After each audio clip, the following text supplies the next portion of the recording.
And testing.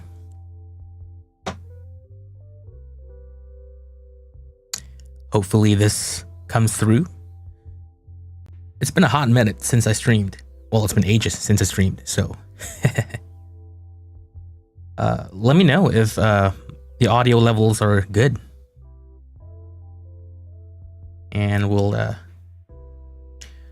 we shall start. I guess I can stop. I can stop. I can start talking about stuff now. But before that, oh, Square Peg says loud and clear. Thank you.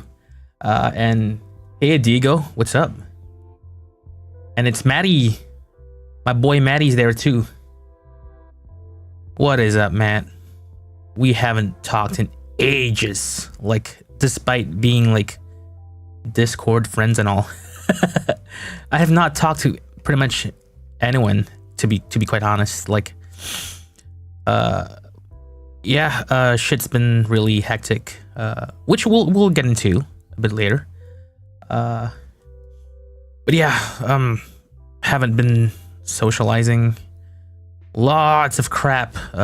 I don't know. I feel like 2024 is like a very unlucky year for me. Ooh.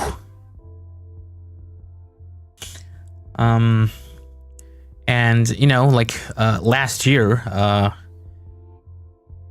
was doing the whole, 2024 is gonna be my year, like, ooh, Nash is gonna Nash is gonna be back, and then shit happened and I didn't come back. I mean, I was sort of there floating around. You can see me post stuff, here and there. I'll poke in a few like Discord servers every now and then, but I've mostly been quite invisible as far as computer activities go, because so much real life stuff has been happening. What is that? Bone transforms? Yeah, you wish. Hey, tell you what, Mr. Kata, why don't you start sending some pull requests? Because no one's gonna do it. It's up to us. It's up to us plebs to make GZDoom our own engine. Hey, Callie. What's up, man? I'm glad to see you pop in. All right, so I guess without further ado, I can start by mentioning what has been up with me. Let's see. I have a little list here. For those who don't know, I actually moved houses recently, very recently. Kind of still setting things up, my room, my current game dev room. I did post a tweet of it. The room is sort of ready to be used. It's functional, and I've got like acoustic panels and all the fancy lighting stuff all set up. It's good, but the rest of the house is kind of like still in chaos. So kind of just figuring stuff out as I go along. Yeah. Let me see if I can pull up the image of what I posted. And also, like, this is like I finally got like a second screen set up, and doing the whole streamer thing, and everything is so confusing for me right now. Let me see. Oh, okay, so Twitter collapses the sidebar if in vertical mode. How do I God, this is so confusing. It's called X now, by the way, not Twitter.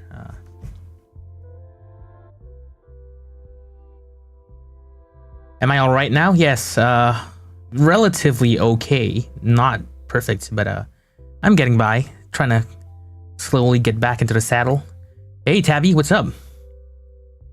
Nice to see you again.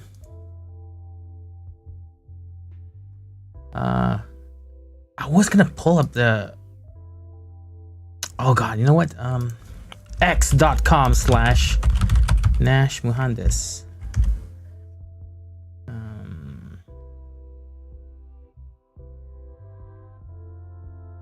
Yeah, so hold this tab here. Okay, I'm gonna switch scenes now.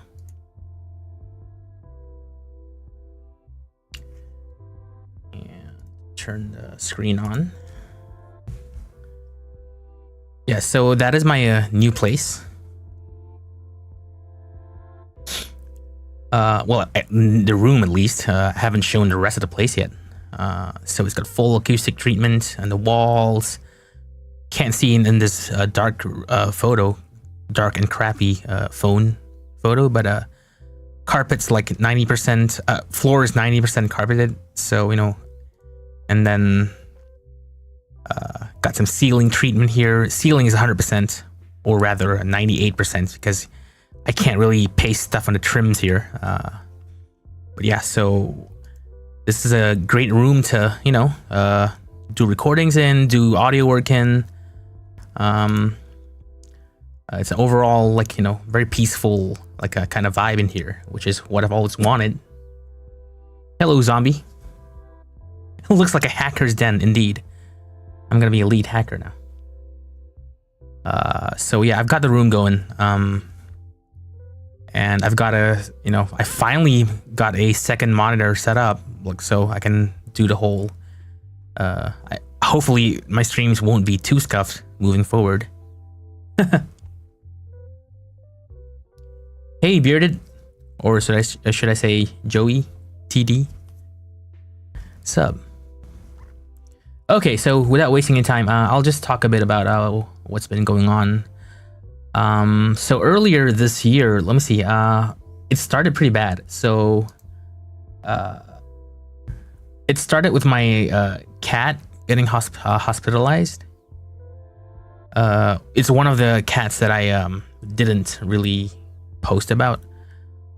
So, you know, that was quite a yeah, that was quite a took quite a good chunk out of my financial resources, but he's good now. So there was that, and then so what happened was he had like a what's it called, urine. He had peeing problems, so, you know, he wasn't able to pee, and then he just started. He was like in constant pain, you know, and all that.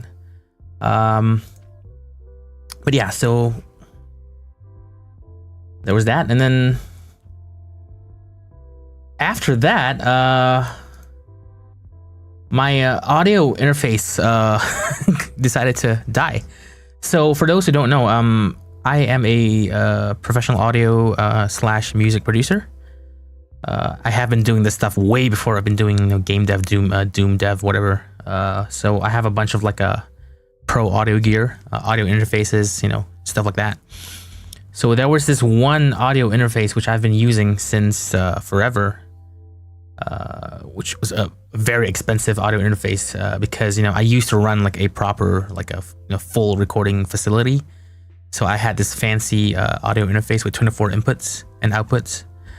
Yeah, so I've been using that, like even when I stopped doing the whole, you know, pro audio thing, you know, when I started doing like game dev full time, I was still doing like audio gigs on the side, you know, like recording music for clients, or, you know, just doing sounds, music, sound design, anything I could get my hands on. So you know, like while I was doing all the whole game dev stuff, the audio stuff, the audio work pretty much kept me afloat and, you know, paying the bills. So the AI as an audio interface, not the crappy AI, but audio interface. So yeah, so the thing just decided to die after, it was, how long has it been? I think it was 16, 17 years, because I bought it in 2007, and then the damn thing blew up. Well, it didn't blow up, but it just like I was doing some work with a VTuber. I was recording her, and then while I was recording her, suddenly I smelled like there was this like foul, like well, not foul, it was like this burnt electronic kind of smell, like you know, and I was like, holy shit. And then wait, why is there no more sound coming out of my computer? And then I diagnosed it, and then, oh no, please don't tell me this thing finally, you know, decided to call it quits.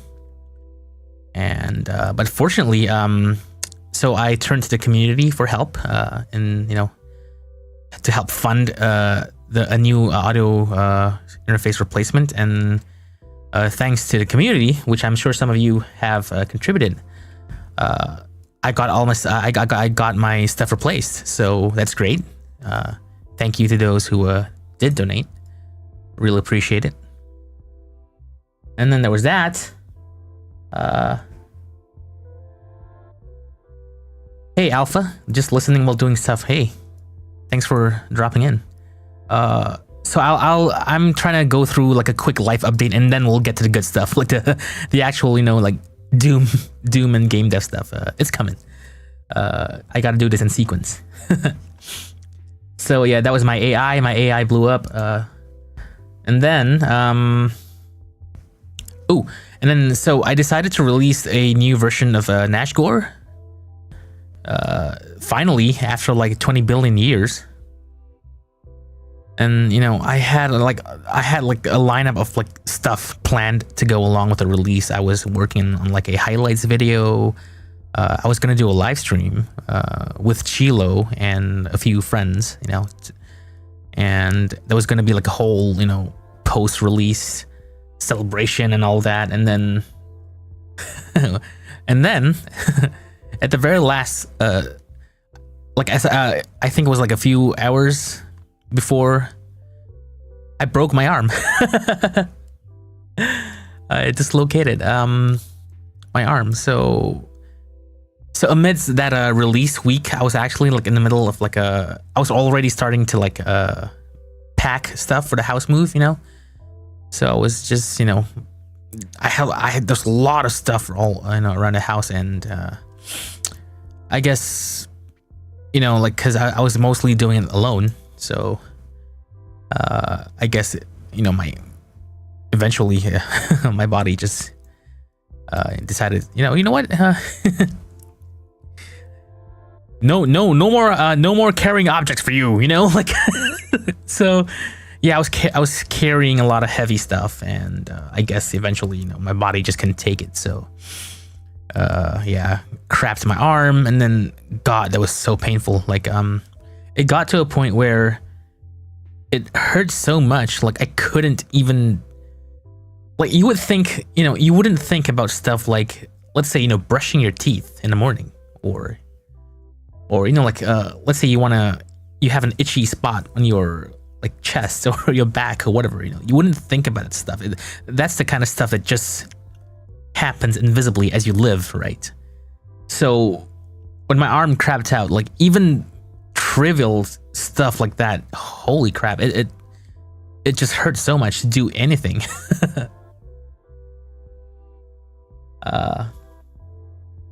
Hey Jared, it's very nice to see you drop in. Thank you. Appreciate you coming to take a peek. But yeah, so I was just saying my arm crapped out, and holy crap, so even stupid shit like I couldn't even,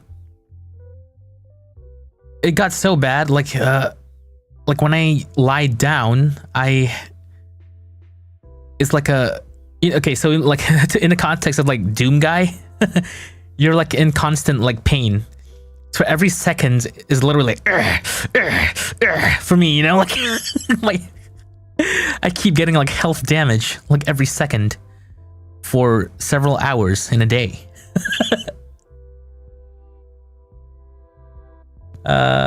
Hey agent, what's up? I broke my arm when I was 7 at the school playground. I don't remember it hurting a lot, but there was a throbbing pain at the beginning. Having to left-handed was annoying. Oh, that sucks, dude. And speaking of left-handed, so yeah, so the arm that I broke was actually my dominant hand, so then that made things a lot worse for me. Yeah, basically I couldn't function. I couldn't even like brush my teeth in the morning without being in pain. So I went for physiotherapy and stuff. So all this happened right as the Nashgore release week was happening. I was like, oh man. So I was literally like in the middle of like editing the, the highlights video and all that. And I was like, oh, you know what? I can't do this. So I got I got some help from someone to like, hey, can you like just put together this like image for me and just, yeah, and then so that I can post it. And basically I just released Nash Gore like early.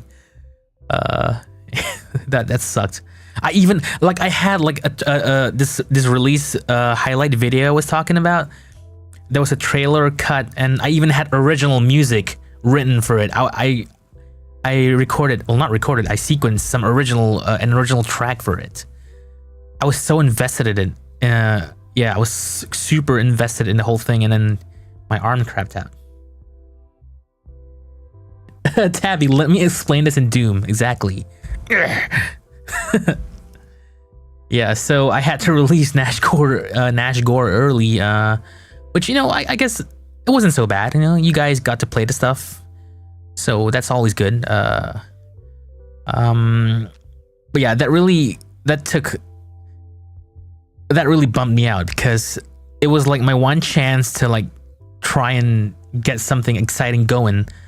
After all the crap in 2024, it was something I was really looking forward to do with the community, and I was robbed from that. So I'm just gonna sip a bit of my coffee here. Just give me a sec.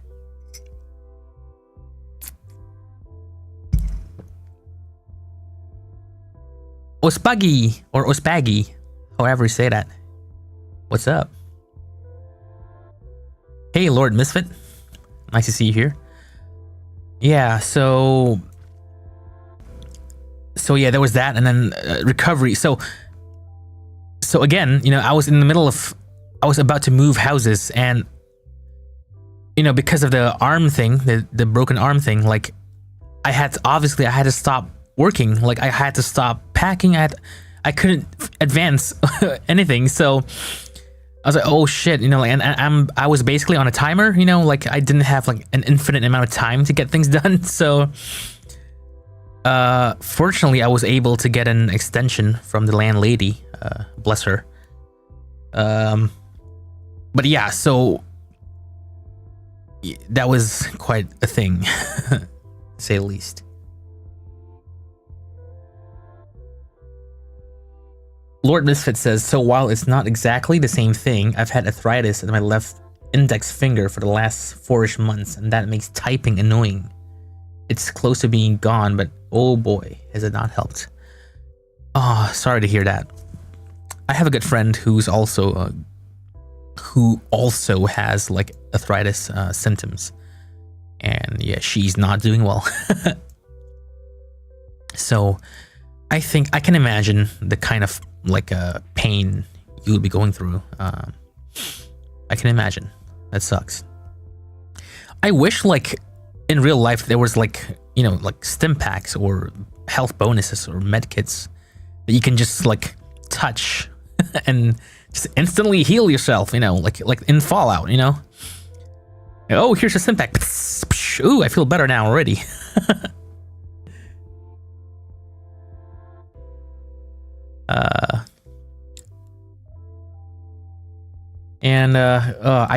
Misfit says, I do mod stuff in GZDoom, so that's a thing too. Yeah, I'm familiar with your mods.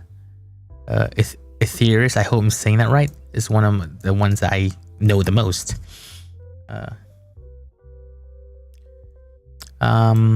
Yeah, so that was the hand thing. So okay, so there was that. Took a lot out of my time and overall progress.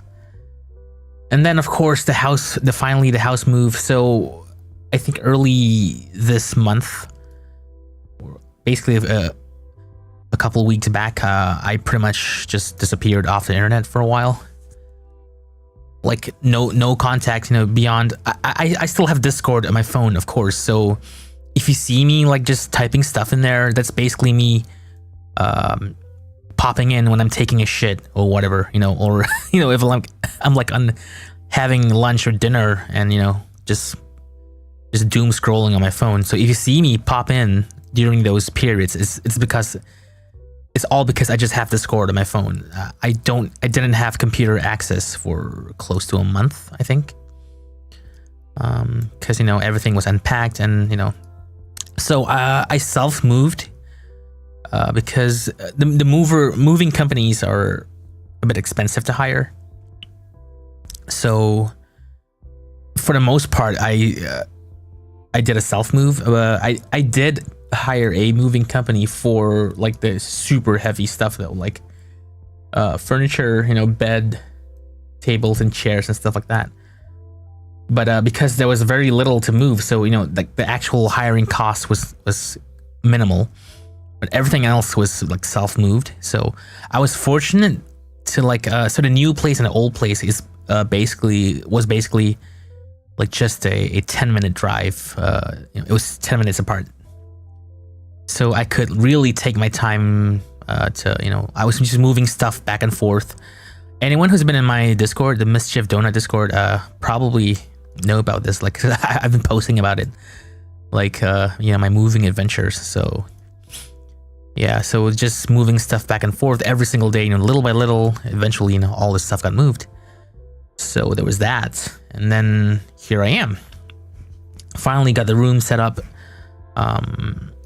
and so another excuse, like another reason why I decided to do this like talk stream today is like I kind of want to like just test my my new setup, basically, see how viable it is. Bearded Doom guy got bitten by the neighbor's dog back in last week of May in his left arm. Oh my god. Bad dog. Yeah. So yeah, that was it pretty much. And then so that's a little bit of my life update. So TLDR, crap happened real life, which basically it just didn't allow me to do much, if at all, like any like Doom development or game development. And I'm so like far back, like left behind with like game dev work. So much stuff, like I have like a backlog of just all this work that needs to be done. Hello, IBM. So yeah.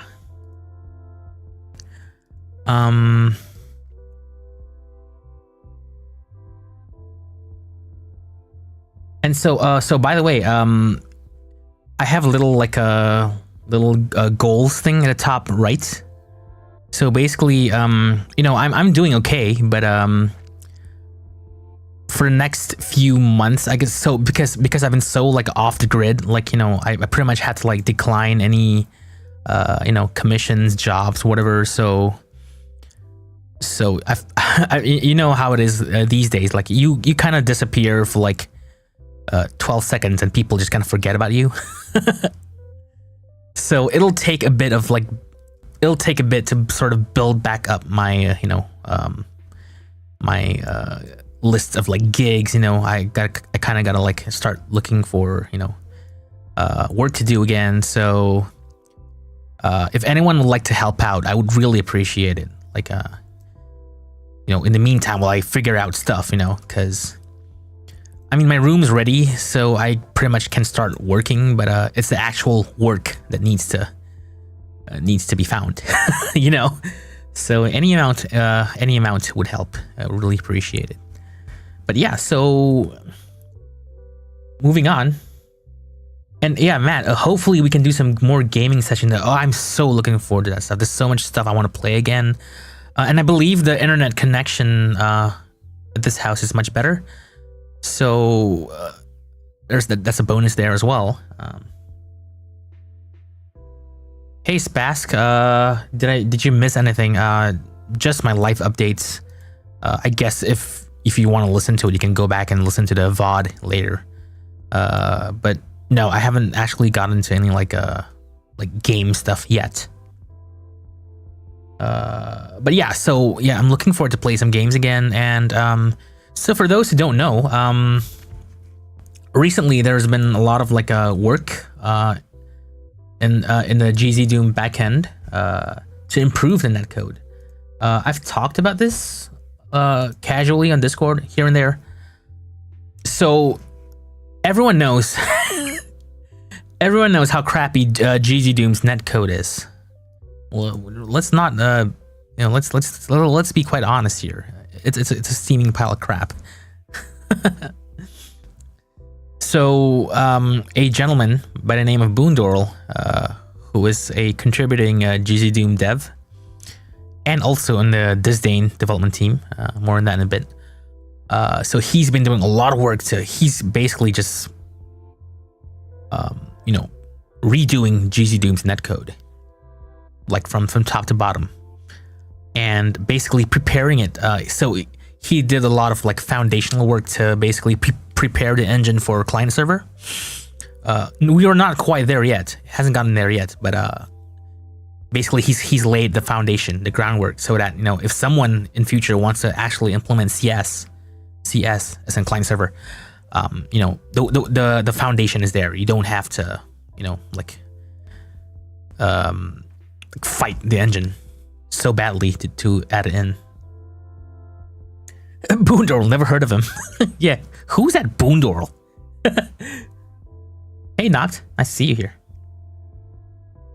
Yeah, so Boon's been doing a crap ton of work to basically just uncrapify GZDoom's netcode, and I was fortunate enough to be able to do some like test sessions. Like amidst all of that chaos going on in my life, somehow I managed to get some game sessions in. So I was testing out his mod with it, and holy crap! Let me tell you guys, the improvement is amazing. Like legit, I wish I recorded this like on that one night while I was like doing the tests. I wish I recorded my response to it, but I was laughing hysterically like at the improvements. I just I got in the game and I was just like uncontrollably like just laughing my ass off, because it felt like holy shit, this is what has been missing from GZDoom multiplayer this entire time, So if any of you are familiar with like how GZDoom multiplayer works, assuming you could even get it working after like 2 hours of fumbling around with the command line, assuming you manage to get it working, you would know how like it feels very rubber bandy, right? Like the experience feels very jittery and like it's very rubber bandy, and of course don't even get me started with like all the desync issues and all that. So the first round of testing we did, like, I'm not exaggerating when I say that it legitimately feels like a single player game. That was how smooth so it's called movement prediction. So the movement prediction was completely fucked in the old code base. So yeah, moving around in multiplayer felt just as smooth as moving around like as if it was a single player game. And when you turn on a chase cam, everything is smooth. When you rotate the auto map, everything is smooth. Like holy shit, it was so transformative. And for the first time in like 2 decades or whatever, like playing deathmatch on GZDoom with multiple people across different countries was actually viable. I wouldn't say it was perfect. No, of course not. It's no Xandro. Let's be honest here. It's no Xandronum, and it never will be unless GZDoom gets actual like client server. But like deathmatch in GZDoom was something I didn't expect to play. So yeah, I actually even managed to score in some kills, so that says a lot. Maddie says, I'll be the judge of that. Yes, please. We'll test it out eventually.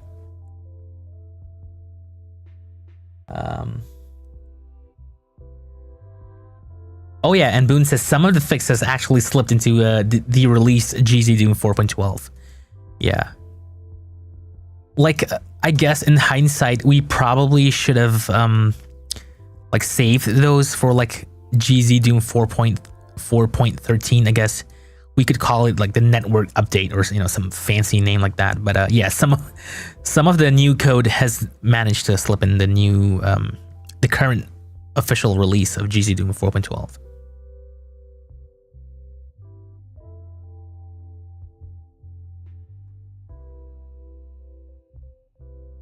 Yeah, Maddie, we can try a lexicon on that eventually. Like, I think it'll work nicely. GZDoom's netcode was so bad, playing on PS2 2000's netcode was better. Interesting that you mentioned that, because I have never actually played networked PS2. Like, I know you had to purchase like this modem thing and you stick it in the back. Yeah, I largely missed out on the whole like networked console gaming.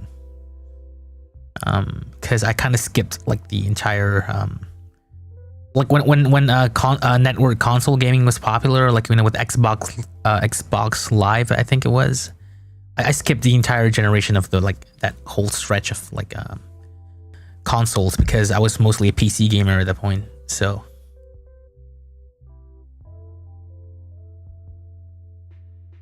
Knocked and Berserk. Hope I'm doing well. Yeah. I'm getting by. Trying to survive.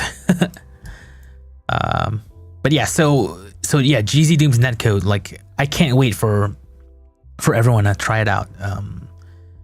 When it's more official. Like, I think 4.13. So there have been way more updates than what I mentioned here. So hopefully it can debut like officially for 4.13, and I do plan to do a video on that as well. To kind of like just like shill the hell out of it, because as a dev on the GZDoom team, I feel like it's my responsibility to make people aware of engine changes and all that stuff. So, let me see what's next on the agenda. So I've talked a bit about what's new, or what's coming to GZDoom. Let me see. I'm gonna pull up my my second screen desktop is a mess right now. Let me just sift through all this stuff.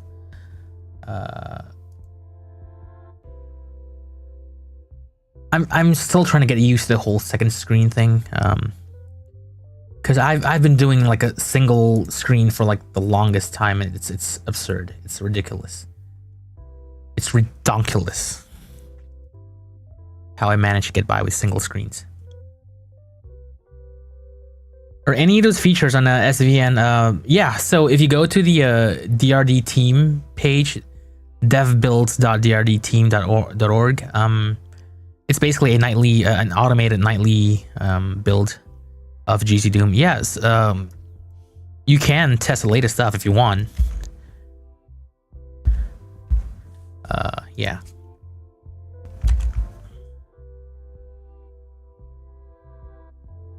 Do I have a webcam so we can see? I do have a webcam, but it is still packed somewhere. So, like, I still haven't fully unpacked everything. I want to do like, maybe I can share some photos like offline later. But so the house is like half done, and then the other half is like still full of boxes, like unpacked boxes. So my webcam's somewhere in there. So no, currently I don't have a webcam yet. I do want to set that up though. Hey, the third. Nice to see you here. And Cotton says, I like GZ 4.12. Problem is with the reworked sector lights. Yeah, that one. So this was at the decision of the main dev, which is Grafzal. So we didn't really have much of a say, but I mean, this is kind of tricky to talk about because, personally, for me, like speaking for myself, I can see where the decision came from. Like, I can understand why the decision was made. But at the same time, like, the way it was handled was very ungraceful. So the argument was that users should not. Okay, please bear with me on this. Users, as in players, should not be allowed to arbitrarily change the lighting that has been carefully set by the map author. That was the argument. That was the entire reason. Like, and the official like explanation, you have to dig around the forum to find it. But basically, what Graph said was that the only reason the sector light mode was even exposed into the options menu in the past was due to legacy reasons. Like back then, you know, like this is like we're talking about like 2005 era GZDoom, you know, where, you know, there weren't any like graphics cards with like shaders and stuff, so lighting was really early GL ports of Doom looked really bad, like lighting wise, because you didn't have shaders. You know, everything was like a fixed function pipeline stuff.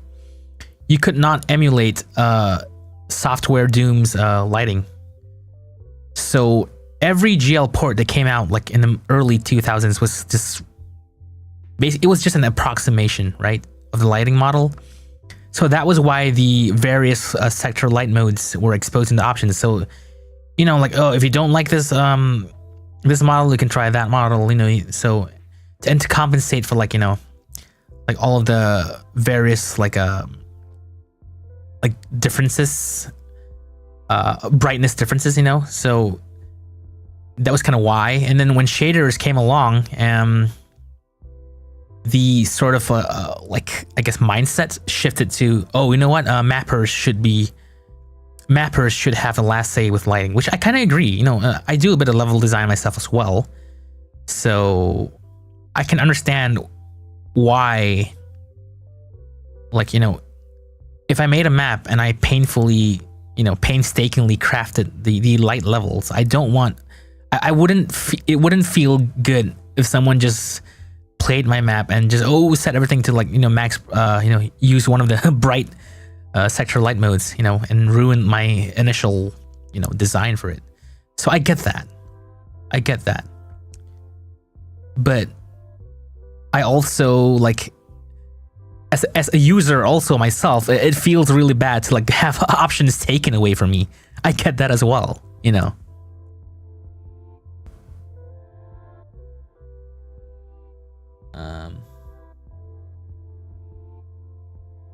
So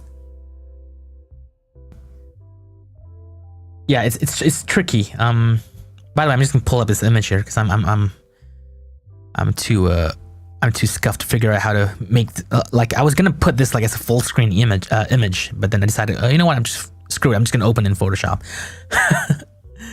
So yeah, but still talking about the sector lighting thing. Yeah, I get the argument from both sides. But then again, the way it was handled in 4.12 was oof, like it's just suddenly gone. And in fact, I actually did a bit of a like internal, like we have an internal like a developer forum. So I initially complained that hey, you know, like whatever you guys are doing here, well, not you guys, whatever you as in Graph, whatever you did here is not good, because what happened was it just invisibly, with no like notification, no messages, whatever, it just, when you ran like the new version of GZDoom back there, it would just invisibly change your preferred sector light mode to one of the crappy ones, which I believe now is renamed to Classic. So it would just silently do that. So when I ran the game, it caught me off guard as well. Like when I first ran it, I was like, wait, is something broken with the lighting? Like I thought I thought like maybe the shader broke, or you know, maybe my graphics card was broken or whatever. Like the lighting looked way off when I initially ran it. And I poked around and like, oh, okay, so this was what was happening.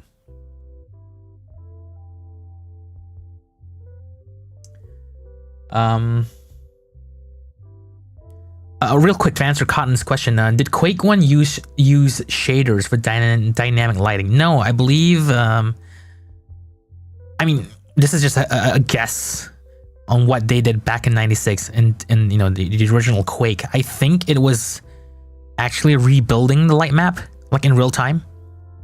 So you know Quake used light maps, right? So you've got the baked lighting, the offline baking, and then there's also like the runtime light map, which is you know like where the lights from the rockets and stuff came from.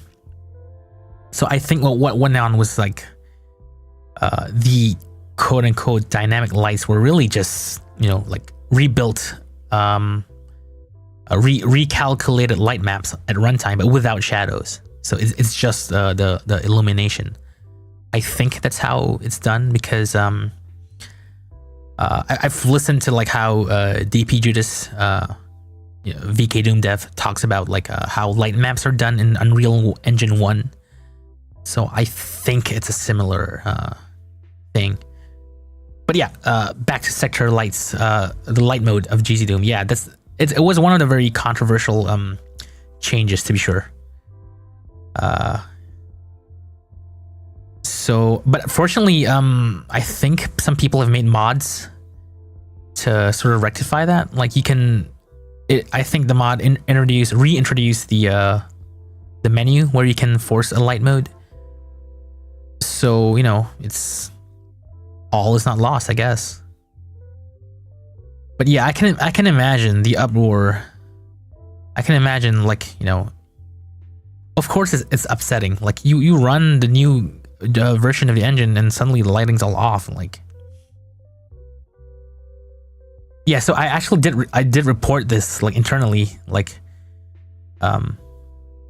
ooh, just give me a second.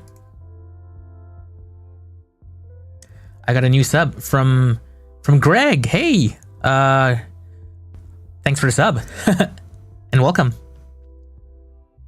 So, Greg Franco is a musician who runs the Fallout Aesthetics Twitter account. I'm still gonna call it Twitter, by the way. I refuse to use the name X. Blow me. Yeah. So Greg runs the Fallout Aesthetics Twitter account, and he's also a musician.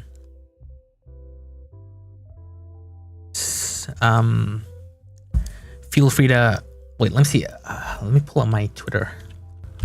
I'll drop the link. I don't mind, you know, shilling my friends. Let's see.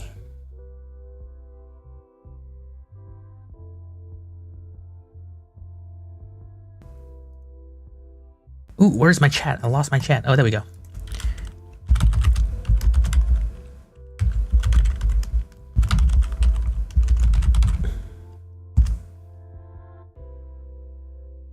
Yeah. And yes, I realize I posted the x.com link and not Fallout, and sorry, and not Twitter.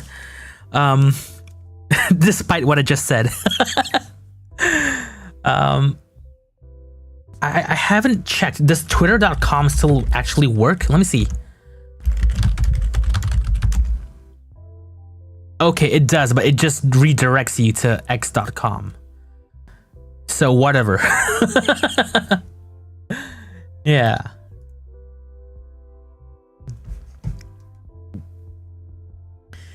So yeah, anyway, Greg, thanks for a sub. Let's see. What was I talking about again? I forget. My ADHD is slowly creeping in. Actually, let me see if I missed anything in the chat.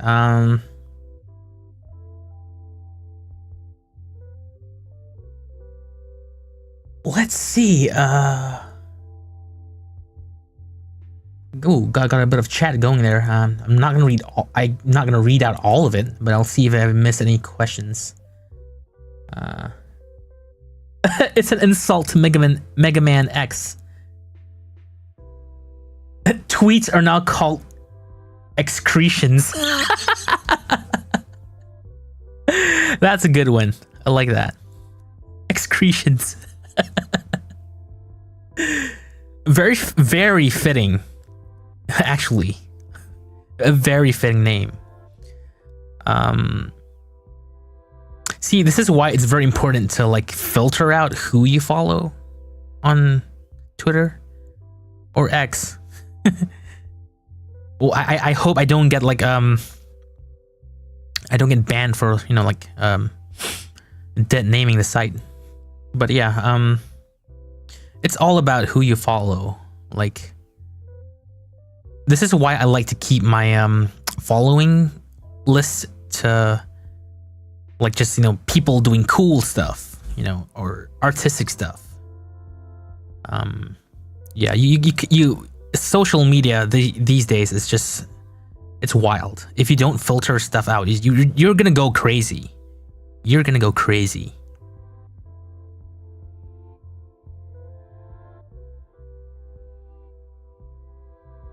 Well, Lieutenant, the good news is that if you are a mapper, you can 100%.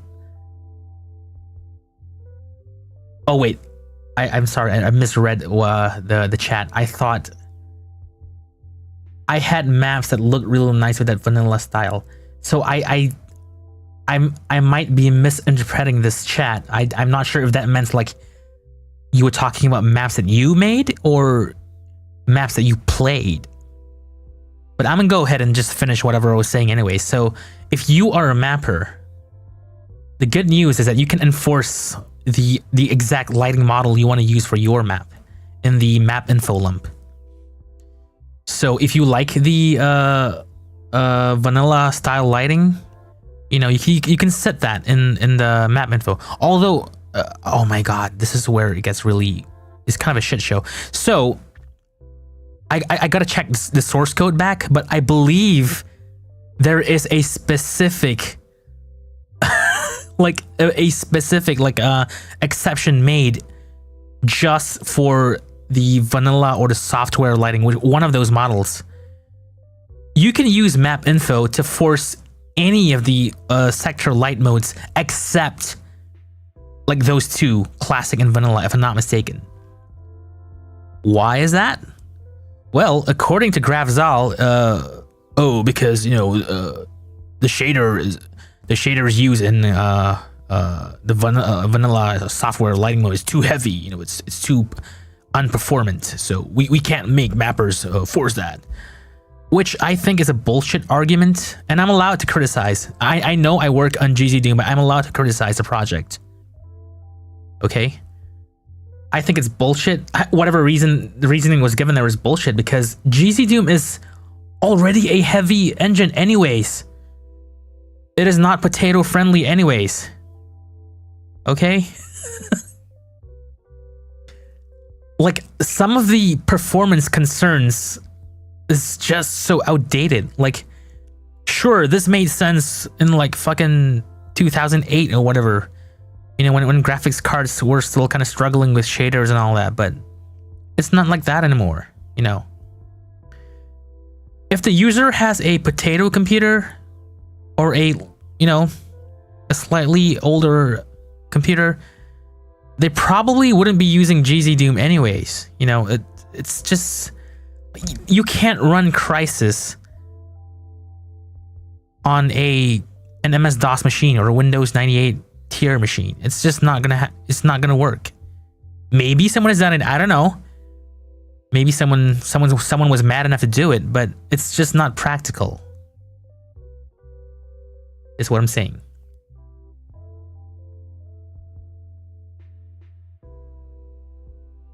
Rachel, I work on GZDoom and criticize. Exactly. See, Rachel knows what's up. She's right. We are allowed to criticize on it because what is a project without, if it can't be criticized, you know? I don't want to work in like an echo chamber or like a hug box or whatever, you know? I'm fine with criticism. people are allowed to criticize stuff as long as it's constructive, you know. As long as as long as it is laid out like in a, you know, mature and you know, constructive way. Boone says it's not a GZDoom dev session for me if I don't call it a stupid piece of shit within the first 5 minutes. Exactly. Dude, like every single time we chat about, like, as Boone says it, the dev sessions, right? Like every time we work, every time anyone pokes around in the GZDoom code base, there will be swearing. Someone is gonna get called a shitty coder somewhere all the time. There will always be shit flinging every time someone works on the GZDoom code base.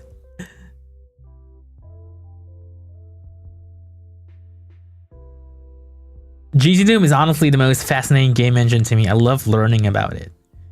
Yeah, I mean, of course, you know, I say all this shit, but come on, I love GZDoom.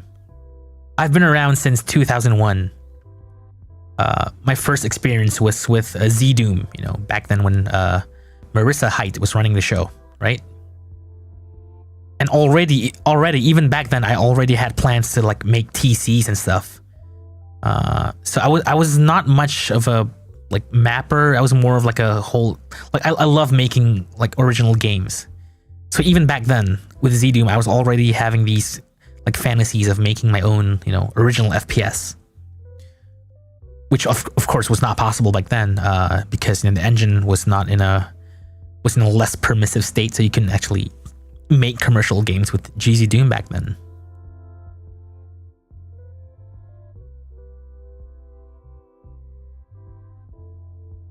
So yeah, despite all the shit I say, of course I love GZDoom. So for me, like, so this is in a direct response to what Fallout Aesthetics wrote there. So one of the best things about GZDoom is how the barrier of entry is very low. And why Doom modding in general is so active, like even today. You know, there's just so many mods being made, so many standalone games. It's because it is so easy to get into. As a mapper, you know, you've got all kinds of like, you know, battle tested tools already made. You know, you've got Ultimate Doom Builder, you know, you've got Slade. You know, you can just make stuff very easily. And if you're a standalone game dev, like literally all you need is just a copy of the engine executable, and heck, if you want, you can just use Notepad. Even if you know, you don't want to use Slade, which actually I do recommend. Like, in fact, it's written here, PK3 based project workflow, which I will talk about in a bit. But yeah, if you want to make like your own, you know, standalone game, it is very much possible to have literally nothing on your computer except Notepad, and you're good to go. You can start making your game right away. Because it is so easy to get content in, versus, you know, if you're comparing like say Unreal or Unity, you know, it takes quite a bit of work to get stuff running around in the engine. Whereas with GZDoom, you know, you can just get your game going in like pretty much an hour. Which was also the basis of my, you know, I made a Quake clone in 10 days thing. Like, that was like peak game dev for me. It was one of my peak moments. I've lost that kind of energy since then, but like, that was how fast it was to make a full game with GZDoom. Okay, John Sayers asks, why do decals tick is when it gets me? Update every decal, every frame. Oh yeah, I didn't even mention it. Oh, I think it's ticking because it has to run the animations. You know, like decals have like you know how some decals can be animated, like they can stretch and they can fade. The opacity can fade in and out, stuff like that. I think that is why it takes. Just a guess.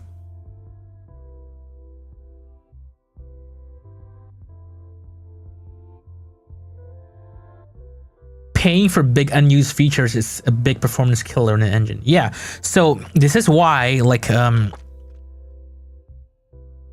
especially for, you know, standalone game, if you have, this is why, ideally, you know, if you want to make a big, like, standalone GZDoom base game, you need a software engineer on your team. You need someone who knows how to navigate the code base and basically just go in there, go into the engine C++ and just optimize the engine, like remove stuff you don't need, which is, you know, like, if I want to cite an example, like Sulaco, the engine fork that Sulaco is running on is heavily customized. It's definitely not running stock GZDoom code. And also Disdain, my game, also we also have, like, you know, bespoke. We have some, you know, bespoke customizations, because you kind of, like, you need to do this, because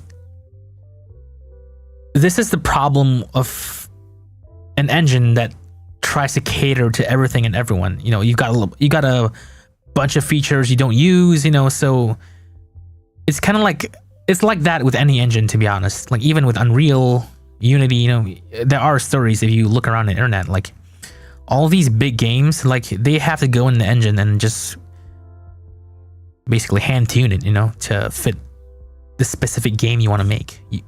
If you use it stock, you know, it's just gonna have so much baggage. It's just gonna kill the performance.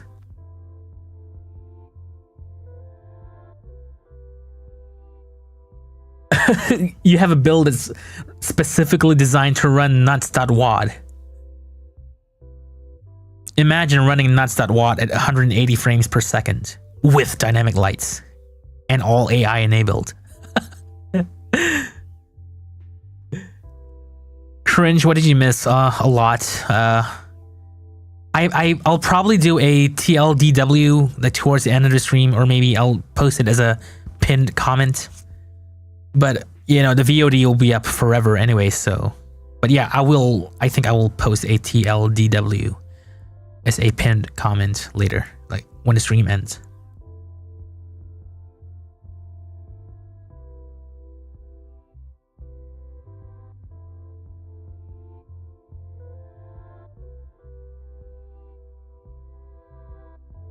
So John, out of curiosity, what kind of optimizations have you done? Like, I'm curious to hear about how are you actually optimizing it? Because, like, I think one of the biggest performance killers in nuts.wad is there are a few, like, pain points. There's a line of sight check, I think, and of course dynamic lights, you know, like all the projectiles generating dynamic lights.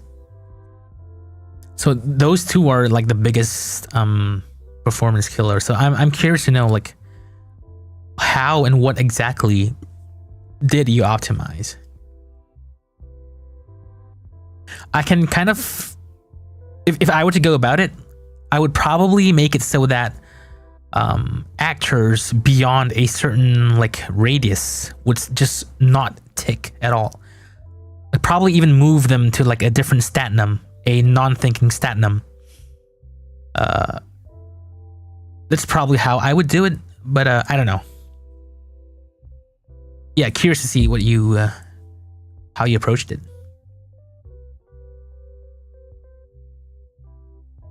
Oh yeah, so Boone added an improvement to the Disdain engine where enemies could glide on walls,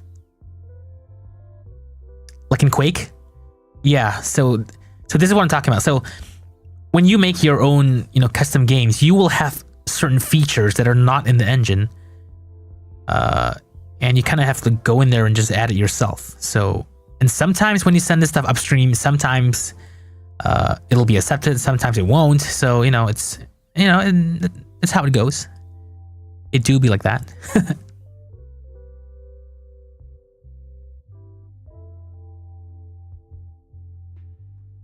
Nuts.watt could run with dynamic lights if you remove an insane light linking system.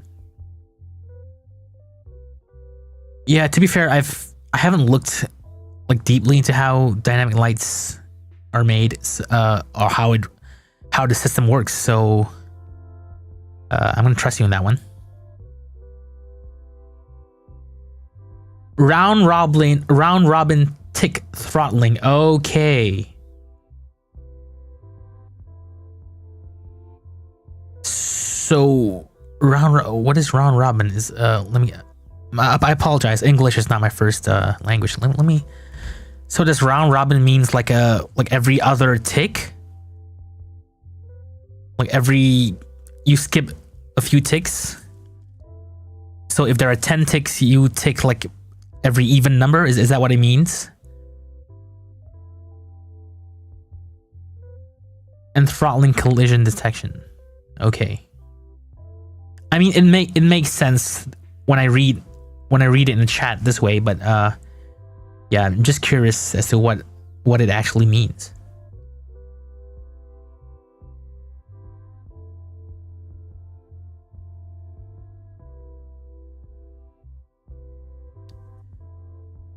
Yeah, so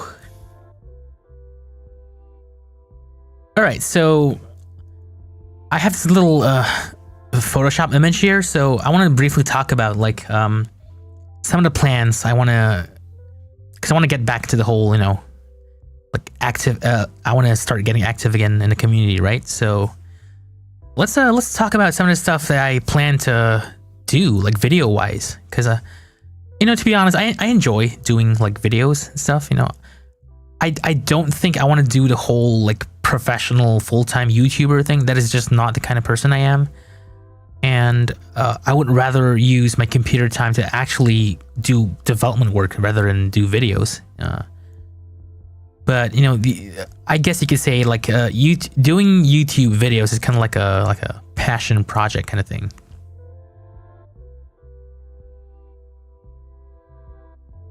So let's start with improved Steam Deck support. So earlier this year, I purchased a Steam Deck. The main motivation was, of course, to add the Steam Deck support for my game, Disdain. So I wanted my own Steam Deck to do like actual, like development and testing with. So that was the motivation. So I bought Steam Deck, and immediately the first thing I noticed is that you can't fucking control GZDoom on the Steam Deck. It's utterly broken. When you launch it the first time, like you enable so controller support is not even enabled initially. You go in there and you'll have to use some weird like Frankenstein setup where like the touchpad is emulating the mouse, or like whatever. So the native controller support, which I believe is like which I think is X input based, so like those Xbox controllers and stuff. So it's not enabled by default, and when you enable it, the first thing you'll notice is that your player will just look upwards infinitely, or was it downwards? Like no matter what you do, the player just continues to look up. You can't change the pitch, the player view. He's just looking up permanently, and none of the joypad binds are correct. So I went in there. I basically all it boiled down to was a bunch of really bad defaults as far as controllers go, and some code which is specific to the Linux, or rather the POSIX input backend. So there's some specific code that runs only when it's not on Windows. So I took a look in there, and there were some really crappy configurations there. So I went in and fixed that. And if you run GZDoom 4.12 freshly, you still have to enable the controller support manually. I should look into actually automatically enabling that when you run GZDoom on the deck. But besides that, once you enable controller support, you can it just works. to quote a Todd Howard there. It just works. It really does just work. I can trust me, bro. Yeah, so you can, if you have ran GZDoom on the Steam Deck before, you would have like the old configuration will still be dangling in your file system. So the old crappy configuration, unfortunately, will still be baked into your settings. But if you do a configuration reset, either by deleting the GZDoom INI file or any, so either by deleting it or going to options and then reset to defaults. If you do that, the entire game will snap back to like optimize Steam Deck controls. So you can control movement with the analog sticks, you know, looking with a right thumbstick, and you know, it's got good binds based off some popular FPSs I've played. Right trigger, left trigger, and all that stuff. So yeah, everything is perfectly controllable. You know, it was so bad that you couldn't even open the menu with the start button on the deck before. It was just so bad, and I can understand why, because basically no one on the GZDoom dev team, believe it or not, this is I know how crazy this sounds, but no one on the GZDoom dev team plays with a controller. Shock, surprise, horror.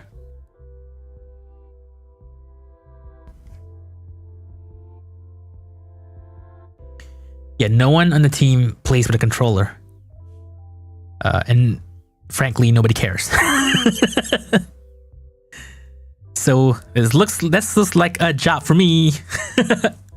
Yeah, so you know, I took the initiative to fix that because, you know, obviously I want the stuff to be in, you know, this day as well. But yeah, gonna sip another sip of my coffee.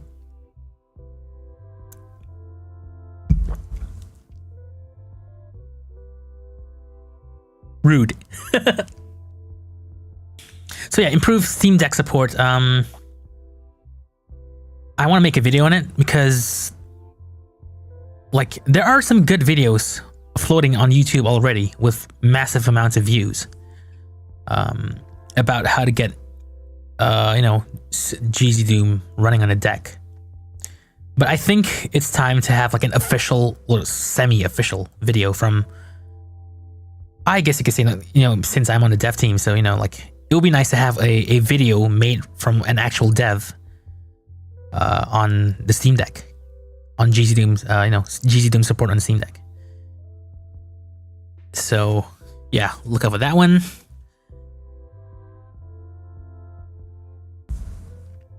Gyro controls, it's kind of there already, but like if you enable the Steam inputs gyro thing in the menu, it kind of works. You have to set the gyro mode to a joystick, like a joystick emulation, and it sort of works. I did play around with it,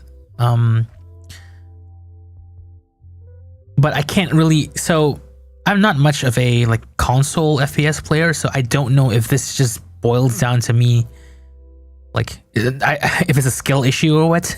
But like, the gyro feels kind of, I mean, it works, but because I played every FPS with the gyro support. I even tried like a Doom 2016 on that, and then like, I don't know, maybe I'm just bad at it, but to me, the gyro aiming in Doom 2016 versus GZDoom with the gyro support enabled in the Steam controls feels similar to me. And that is to say, like, I still can't really aim quite well. It helps a bit, you know, like I can see the value in sort of like tilting the machine to sort of like fine tune your aim, akin to a mouse. I can see, you know, why that would be useful, but it's just, to me, it doesn't make me like a pro like I still have difficulty aiming with even with the gyro, so I don't know if I can't quite tell if if what exactly is that needs to be improved. I'm probably gonna look more into it in future. But that said, so what I've been doing is basically when I play GZDoom in a deck, I also run an aim assist mod by fellow GZDoom dev Ricardo Lewis. So Ricardo's aim assist mod is there, so I I kind of rely on that, the aim assist, so it probably should be an engine feature, which by the way, in GZDoom, we actually baked aim assist directly into engine, so it's not a mod. It's baked directly into the engine C++, so we have native aim assist in GZDoom. All right, moving on next, we've got VKDoom showcase, right? So for those who don't know, so GZDoom is is now running on VKDoom, not GZDoom. So what is VKDoom? Well, you can of course go to vkdoom.org. We have a website. So VKDoom is, depending on who you ask, you'll generally get two somewhat official answers. What is VKDoom? So VKDoom is one answer is the first answer is VKDoom is basically DP Judas's GZDoom fork. DP Judas was a dev on the GZDoom team. He was single-handedly responsible for all the modern graphics features of GZDoom. Stuff like shadow maps, SSAO, anything that is graphically improved, materials, per pixel lighting, normal maps, PBR, all of those came from DP Judas. He was the one who added the stuff into GZDoom. So he was on the GZDoom dev team, but he's not anymore. So he decided to make his own GZDoom fork, where he could basically just gut out OpenGL entirely and just make it run exclusively on Vulkan. As a personal hobby, because he's very much into graphics programming. He's also been tinkering with a Vulkan-based Unreal Engine 1 source port, if you will, called Surreal Engine. So he's been doing that as well. So he just loves playing around with Vulkan and modern graphics, basically. So he wanted the ability to do that without having to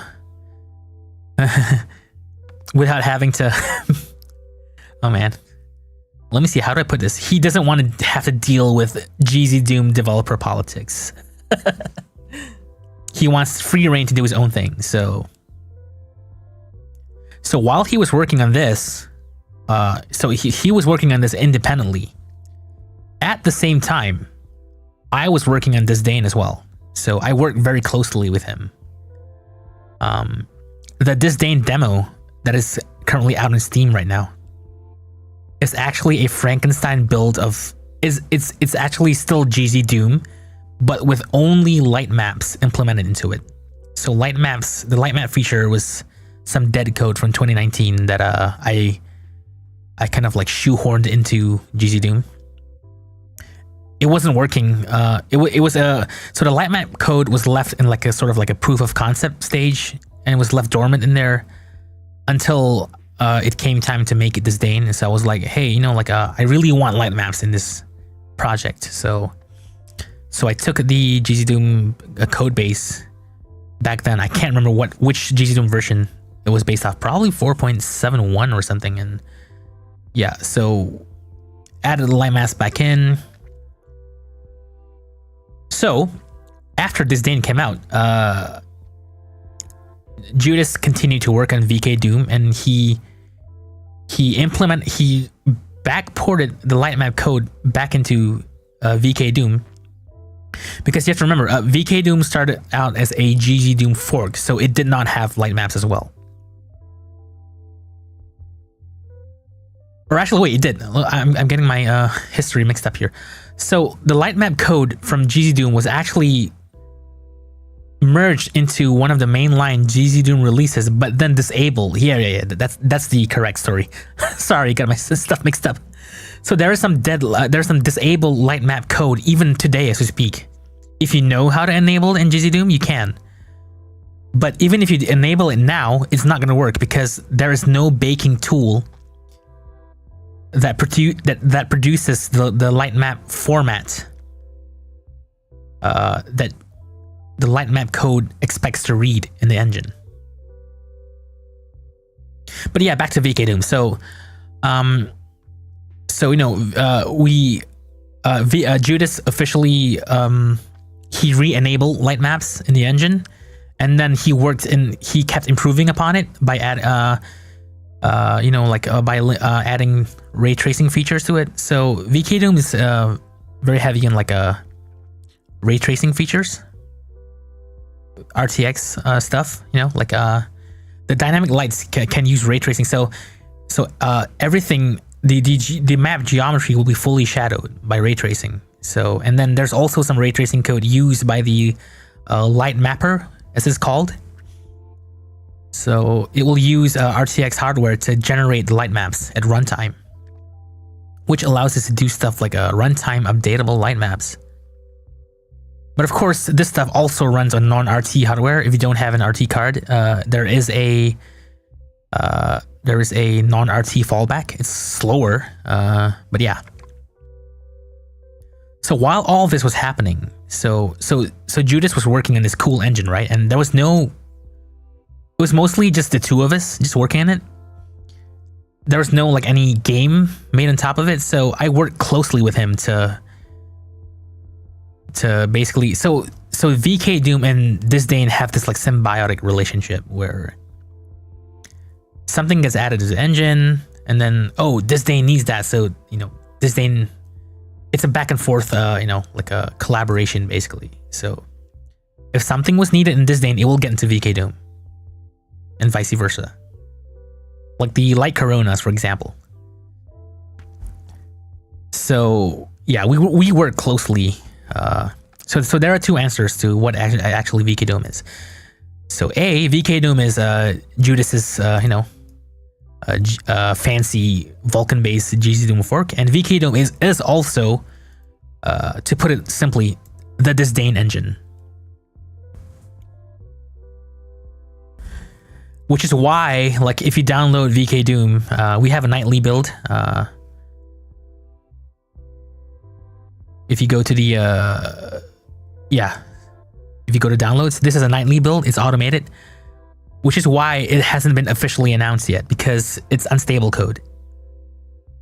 We would literally change stuff on the fly, and we won't tell anyone. No prior warning, because that's how rapid development works, right? I would decide one day, you know what, I think I want to change this, or this day needs this or that, and we would just go ahead and change the engine with no outside discussion, because it is still actively developed software. So that's why it is not officially announced yet. But when we do get a VKDoom 1.0 release, that is what I want to do. It's an ugly check mark there. Yeah. So yeah, I want to officially promote VKDoom when it's out, when the V1.0 is out.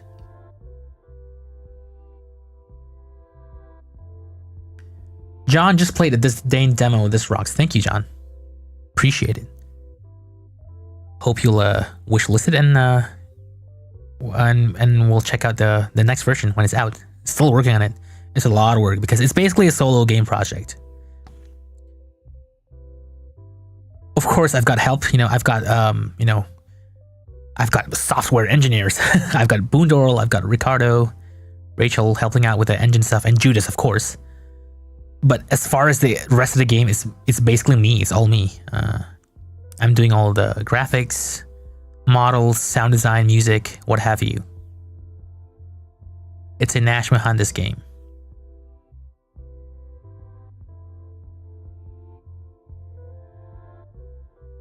Oh, going back to chat. Have I played any New Blood games lately? No, I haven't. I was gonna play Fallen Aces, but then I got busy with the whole house moving thing. I wasn't able to play.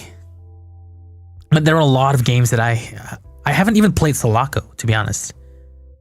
I haven't played anything. All I've been playing is stuff, just whatever's on my Steam Deck.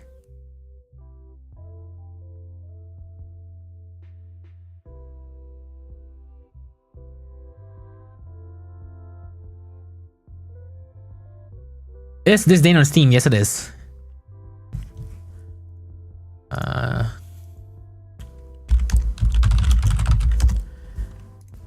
I'll just paste the link in the chat.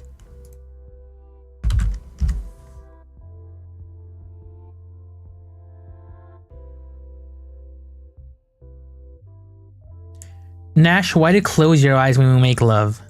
I mean, closing eyes is a sign of passion, right? If you're not into it, then why even bother? That's my official answer. Sup, Venus? Venus? Bennis? Sup, Ben? Will others be able to make their own game to put on Steam using VKDoom? Of course. If you're inclined, like, you can grab VKDoom right now if you want, and just start making right away. You will have to know what you're doing, basically, but yeah, it's I mean, it's GPL. It's under the GPL license, so anyone can just go ahead and start using it. There is, however, no official support for it right now. So you are pretty much on your own if you decide to use VKDoom right now. You can join the VKDoom Discord and get some help if you want, but it's not officially supported software right now. So there is that.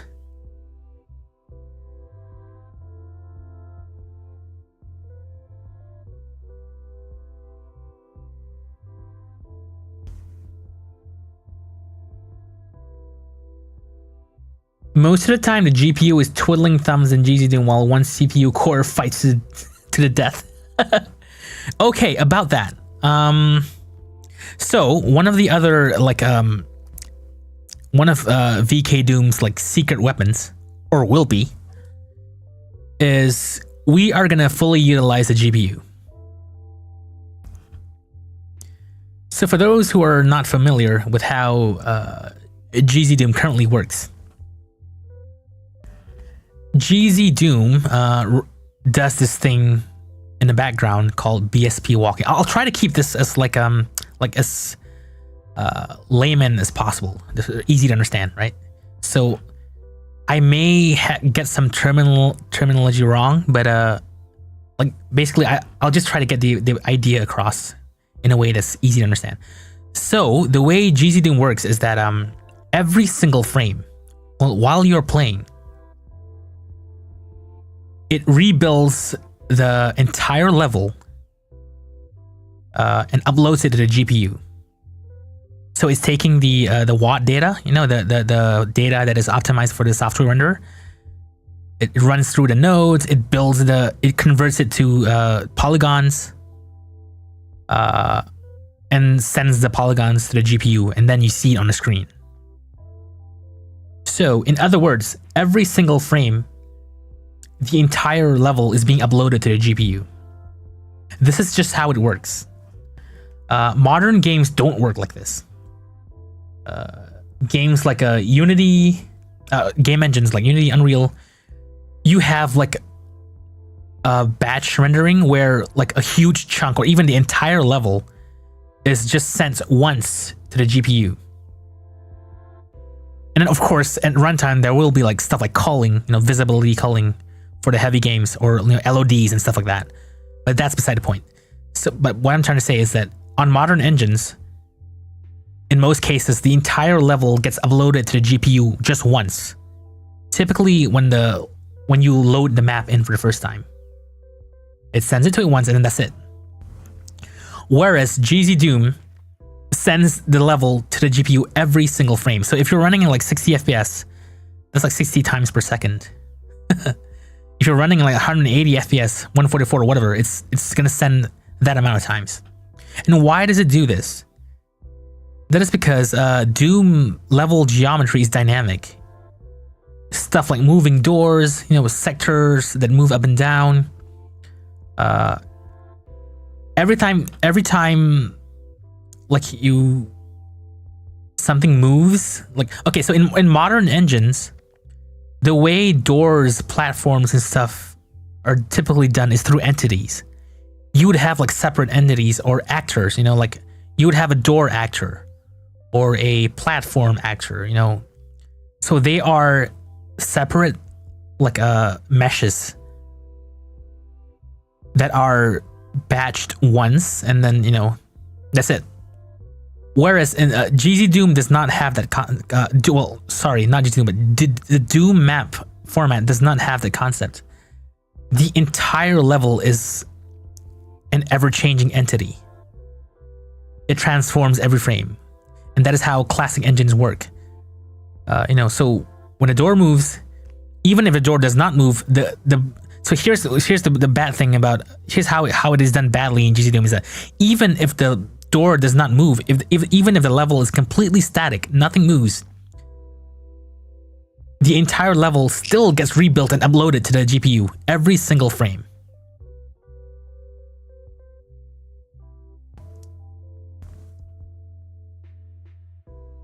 So that's why huge maps with large open spaces lag so bad. Yes, exactly.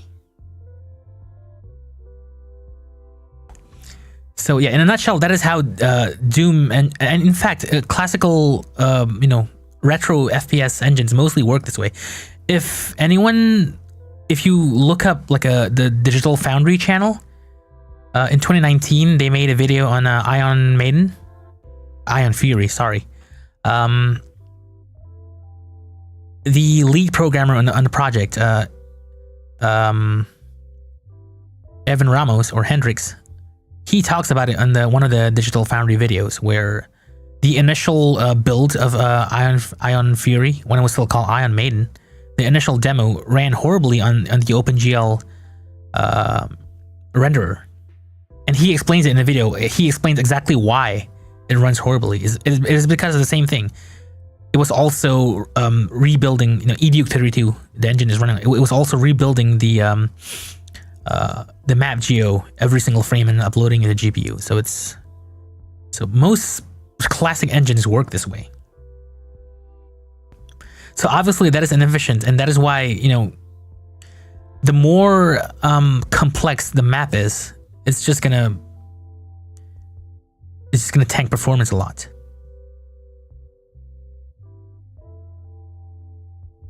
So what VKDoom aims to do is take the modern approach to level meshing. It's gonna do exactly like how modern engines do it. It's gonna upload what we call the acceleration structure, or sometimes it's called the BVH structure. It's gonna build the acceleration structure, or the basically the level mesh. It's gonna build it once when you load the map in, and then it will selectively rebuild the mesh only for parts that move. So if you open a door in Doom, ideally it should only rebuild the meshes for the polygons that make up the door and the surrounding polygons that touch it, and re-upload only that small chunk to the GPU. So in essence, it's gonna be blazing fast.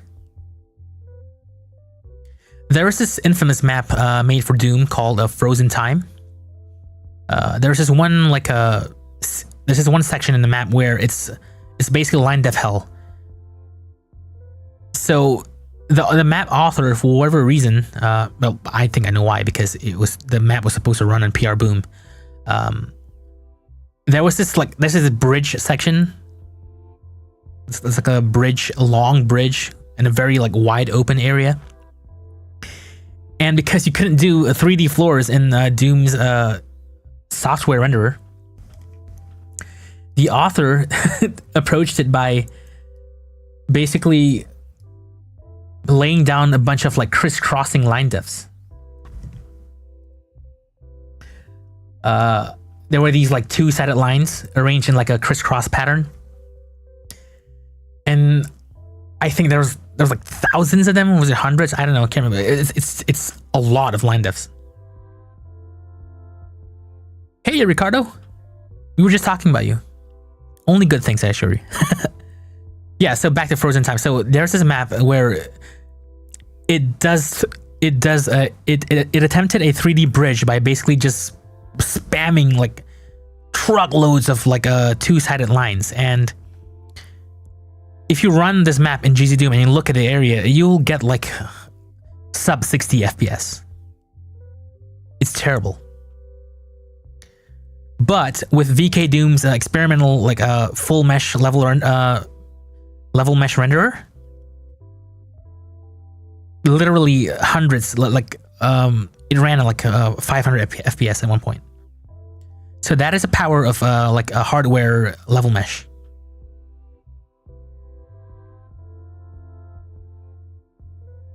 Etc. So VKDoom already has a code. It's already in there. It's just like it's not fully ready yet. There are some glitches to it, but the code is already in there. The code has to be in there because the entirety of VKDoom relies on this entire like acceleration structure thing for the light maps and the ray tracing, right? So there is already a fully functional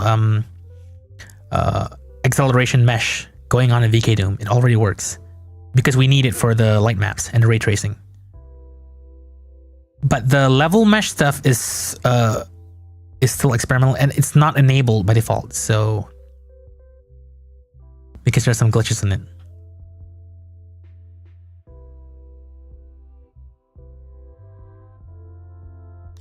Yeah, so ideally VKDoom 1.0 should release with the level mesh feature fully functional. Because boy, that is something to I will shill the hell out of it if the engine debuts with it. It's a game changer. If anyone is familiar with the Quake engine Iron Whale, it's kinda a similar thing going on. Basically, GPU optimized level meshes is basically what it's all about. Modern style, GPU level meshing. So, yeah.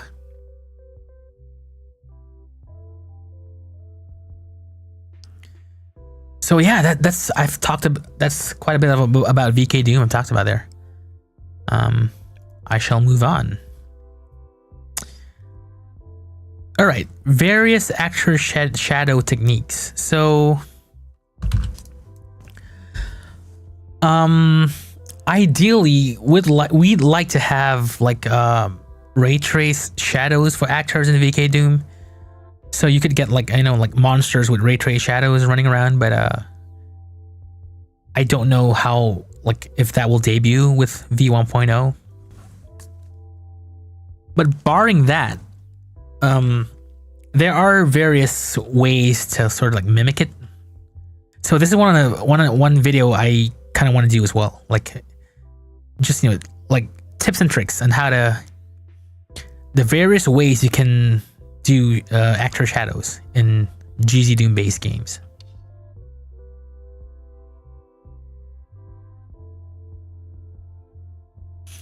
So not much to say on that. Yeah, this one is gonna be like a short one. So basically, I want to like pad my I'd like to produce all of these videos up front and then like stagger the releases. So there will always be something to watch. Okay, so the next one, PK3 based project workflow. So this is especially relevant to people making standalone games or TCs. But I feel like this is one of those things that a major chunk of the communities are still like not familiar with, and I don't know why that is. Because everywhere I go on like Discord or Twitter or whatever, like every time, all the conversations I see on this is basically people using Slade or, you know, God forbid XWE.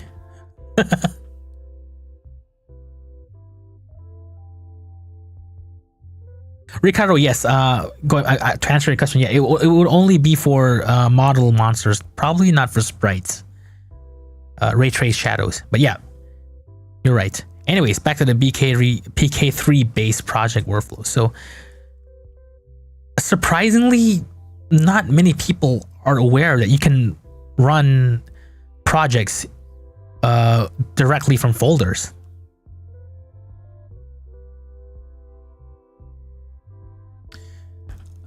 Which, you know, like, because we see all these horror stories about like how, oh, you know, like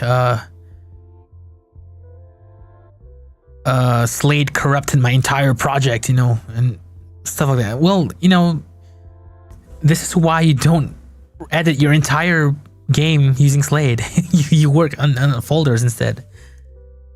So I guess I can quickly show you what this is. I'll just open up Disdain. I don't mind showing this, so it's fine. So the entirety of Disdain's development is this loose folder here, this source folder here. And it's version controlled with Git, so I can make incremental changes here, right? So everything works on as loose files. So I can change like, you know, one thing here, and then only this file will be changed. I don't have to like save the entire project with Slade and risk corruption. Hey, Bridge. Bridge is my boss. What's up, boss? Bridge runs Hellforge Studios, and he is also Hellforge Studios is the official publisher of Disdain. So in essence, Bridge is my boss. Yeah, so surprisingly, very few people are aware of this folder-based workflow. I don't know why that is. We have like tutorials on the GZDoom wiki about this. But still, like, I don't know, maybe it takes some viral YouTuber to make a video about it. I am definitely not viral, but I will do my best to raise the awareness.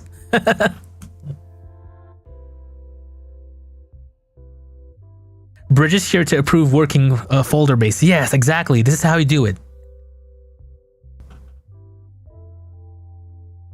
Slade is handy if you're extracting resources. Exactly. I am not dismissing Slade like 100%. I still use Slade myself. Slade has its uses, but developing entire standalone games or entire TC's projects is not it.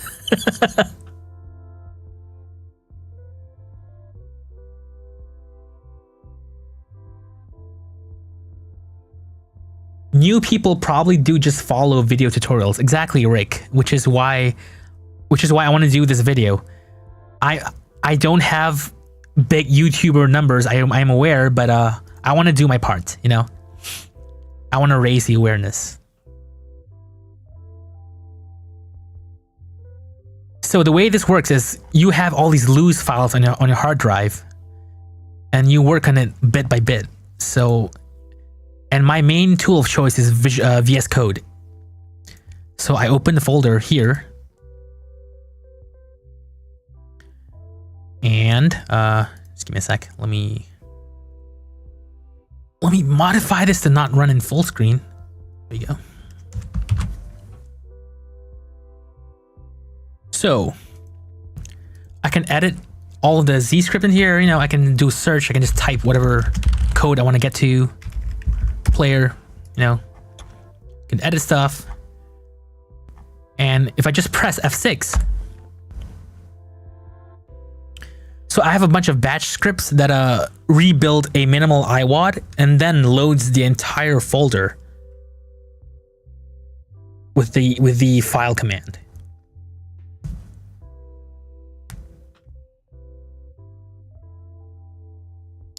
There seems to be a bug with GZDoom where the plus command doesn't seem to do. Wait. Yeah, there we go. So this is aids in like quick testing, you know, like I don't have to rebuild the IPK3 and Slate every small thing. You know, every time I change something, I can just press F6 and then I'll be running in game. So let's say I change the player speed. Let's see, constants. Oops, constants. So let's say I want to tweak the player speed. I can just change this and I press F6. And off I go. This actually makes the player slower. Or wait, I changed the wrong thing, sorry. Wasn't paying attention. Yeah. So there. Like you can see how fast iterating can get with this system.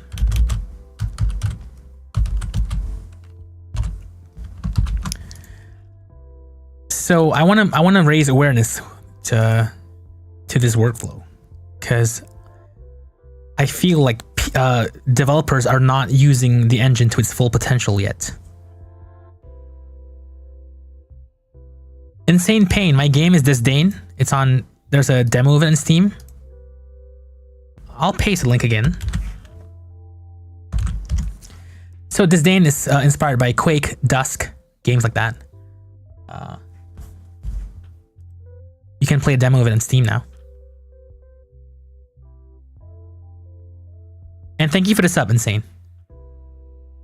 Welcome to the madness.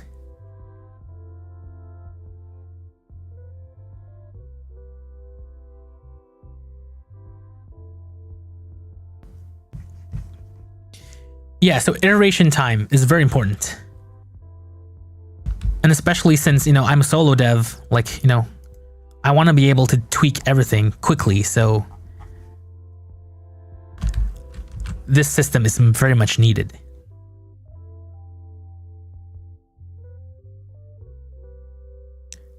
So what's happening in the background here is I have an iWAD info here, and every time I press F6, it rebuilds a minimal IPK3. I'll just open this up in Slate and show you what it actually looks like.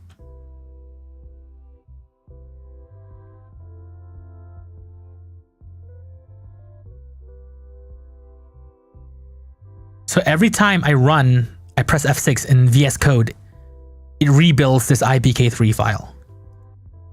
It packs in a minimal amount of files that GZDoom needs to run the engine, or VKDoom rather. So if I delete that, and then I run the game,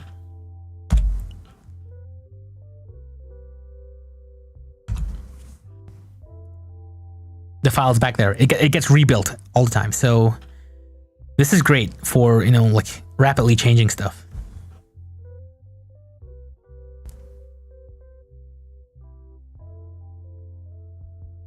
Yeah.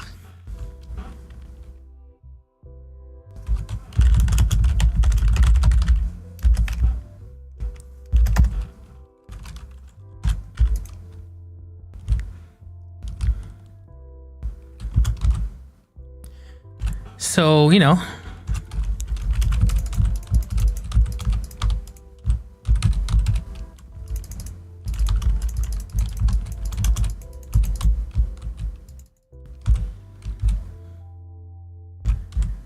it's kind of how it is. Give me a sec. I need to take another drink.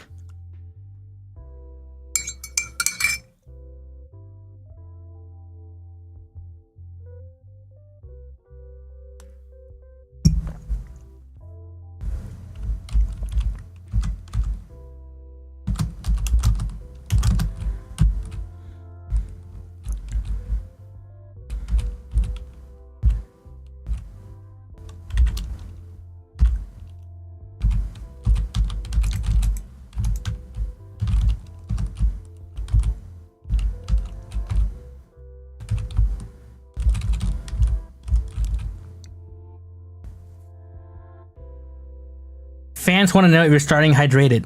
I am hydrated now. So you could use VS Code instead of Slate. Yes.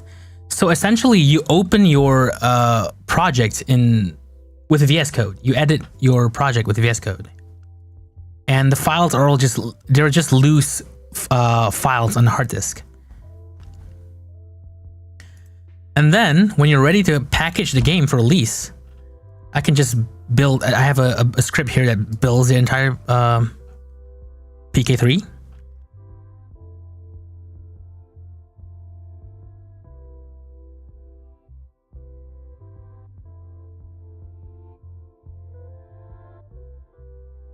Are there any plans to build multiplayer support for VK? So earlier in the stream, I talked about improve GZDoom netcode.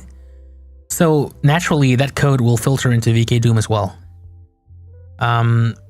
It won't be client server, but it will be massively improved P2P netcode.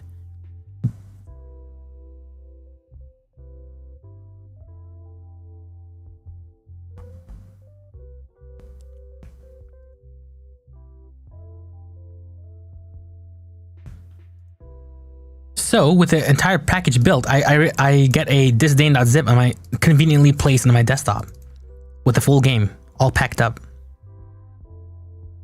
See how convenient that is.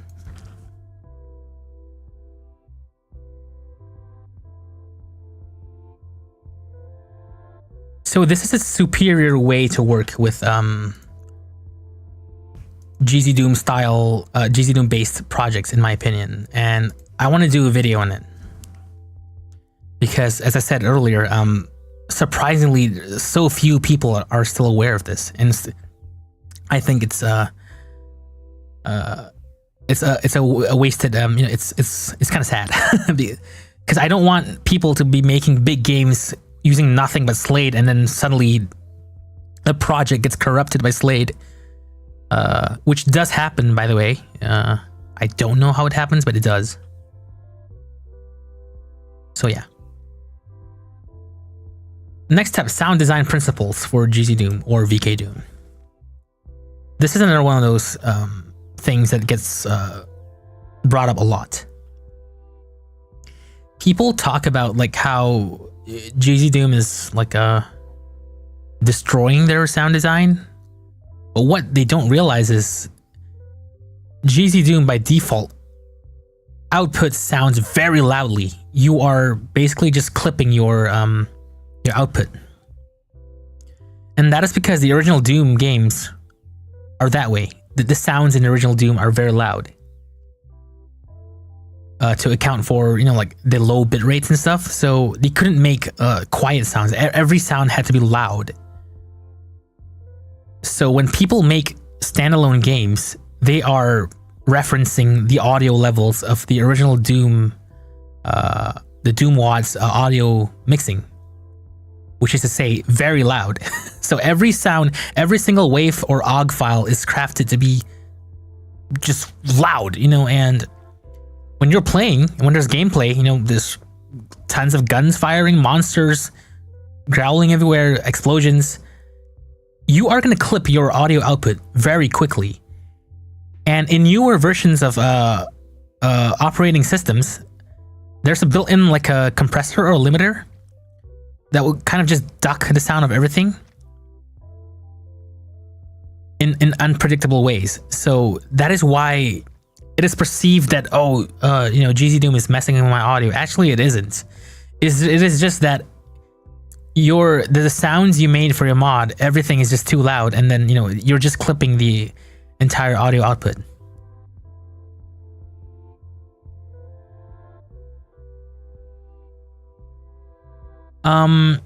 Yeah, we got a resident audio guy in there, Greg. So I think you will know what I'm talking about here. So basically what's going on is that the game is outputting everything so loudly that you basically cross your 0 dBFS. Like you're constantly just hitting zero, way past zero. You're just clipping. Everything's just clipping. And to make things worse, Windows at least has this weird like a compressor or whatever built in. Or I wouldn't even call it a compressor. It's more like a ducking thing or limiter. I don't know what it does, but everything will just sound like crappy because like I guess Windows is trying its best to not, you know, blow out your speakers or whatever, you know. So the solution to that is to simply design your sounds to leave a lot of headroom. Just like any audio production, you can't just throw like 20 0 dB you know, like sounds all together and expect a coherent output. Everything will just turn to mush. Hello JPC, sorry. Yeah, so in this particular video, I want to talk about like good sound design practices for GZDoom based games. One improvement that specifically VKDoom only has just recently implemented is we enabled OpenAL's like built-in brick wall limiter on top of everything. So there's a small amount of limiting going on inside VKDoom's sound system itself. I'll actually have to look at making that toggleable via CVAR because maybe some people don't want it. But the idea is that VKDoom will also try to gracefully not clip your entire output on the computer.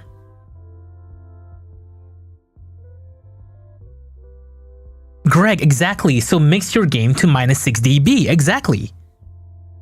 So see, for us audio dudes, it's common sense, right? It's just common sense. But so this is why I want to talk about this, like in a more mainstream sort of friendly kind of video to, you know, educate people on sound design fundamentals, basically. So there are a few, I can candidly talk about some of the stuff now. So there are a few ways you can ship your game with the master volume not maxed out. GZDoom by default, the master volume is just completely maxed out. So you can ship your game with like the master volume at half. And this has the psychological effect of, you know, players who want to crank their sound, you know, let them, you know. If your game ships with the master volume at half, a player can go in and say, oh, you know what, this game is not loud enough, and you know, he goes into the options and, oh, I can crank the master volume slider. So this gives the player an illusion. Well, I wouldn't say it's an illusion, but so they have options there. They can crank. They have the option to crank the audio if they want, and potentially just clip the hell out of their audio, but that's not our business, you know. Basically, we as a game developer or the sound designer could say, okay, I've done my best to sound design the game. If you want to blow out your ears or your speakers, you know, go for it. You know, but by default, the game has a carefully crafted mix.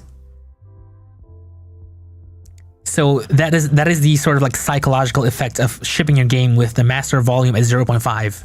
Like half, right? So you can do that, and then of course you can also, the more important thing is that each sample you craft for your game, like each gunfire or monster growl, explosion, whatever, just don't clip the sounds. Don't max everything out, you know?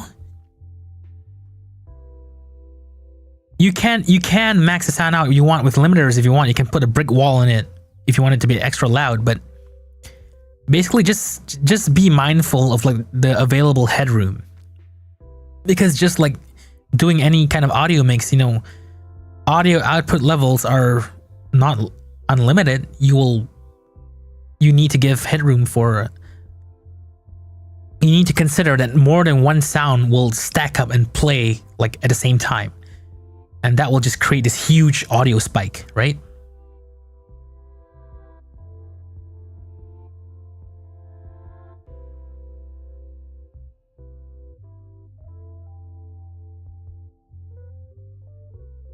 Well, Greg, it wasn't always common sense. Had to learn how. Oh, tell me about it. I know what you mean. I've been doing audio professionally since 2005, so I've made my fair share of noob audio dude mistakes. So yeah, we learned it the hard way.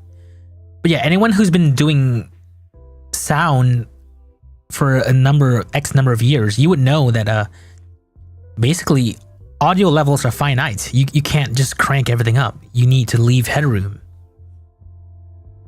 So this is one thing I really want to highlight as far as sound design goes in GZDoom base games, because I have seen a non-zero number of times. I've seen a non-zero number of times this narrative being thrown around that GZDoom's audio system is busted. It actually isn't. It's actually, if to be honest, the GZDoom audio engine right now, currently running OpenAL, is much better than what it was before Fmod.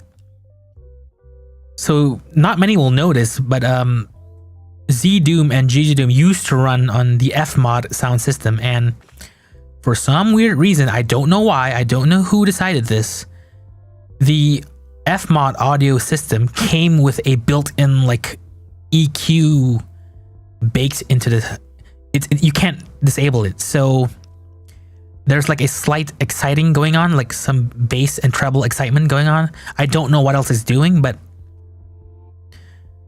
it just made sounds more punchy initially, or so you would think.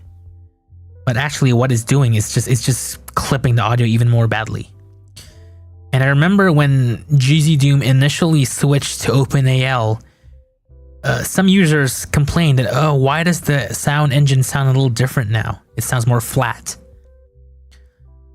Well, yeah, of course it sounds flat, because OpenAL doesn't trick you into thinking things sound better than it actually does. Of course it's going to sound more flat. But yeah.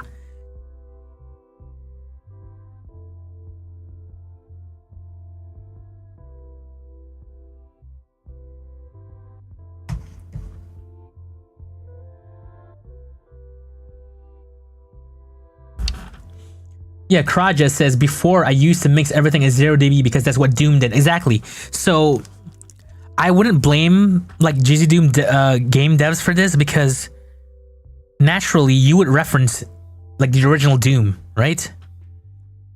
You would look at Doom and go, oh, you know what? Oh, everything's loud in Doom. So that is your like my baseline for audio mixing reference. So it's not your fault. I wouldn't fault you for it. But then the reason why Doom sounds were ultra loud is because, like I said, like in the MS-DOS days, the sounds had to be, the sound files were really, like they were downsampled, low bit rate. Some of the sounds are like 11 kilohertz, and some even 8,000 hertz, if I'm not mistaken. In an effort to like really squash down the file sizes. And also, I think back in the day, sound cards, sound hardware wasn't really as good as it is now, so you couldn't really ship an entire game with like fully loaded with like 44.1 kilohertz, like high quality sounds, right? So the original sounds in Doom and in fact all these old FPSs like are of really low quality. So when you have a low quality file like that, you have to boost the volume. You have no choice but to max out the volume, because quiet sounds do not play well with low bit rates. You will just get like a bunch of like noise. The best analogy I can give you is that imagine like a small, like 32 by 32, 32 by 32 image, right? It's so small I can't even see it. Okay, there we go. So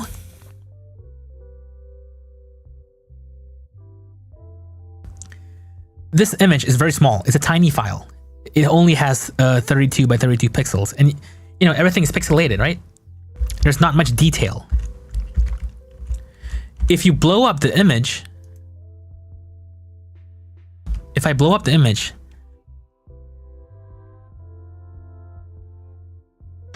to, let's say, 128 by 128, you would get bigger squares, but it's still pixelated, right? So the same thing is happening with audio. You'll essentially just be boosting up noise. So if the Doom sounds shipped very quietly, and you try to raise the volume, all you would get is like this garbled noise because of the low bit rate. Whereas modern sounds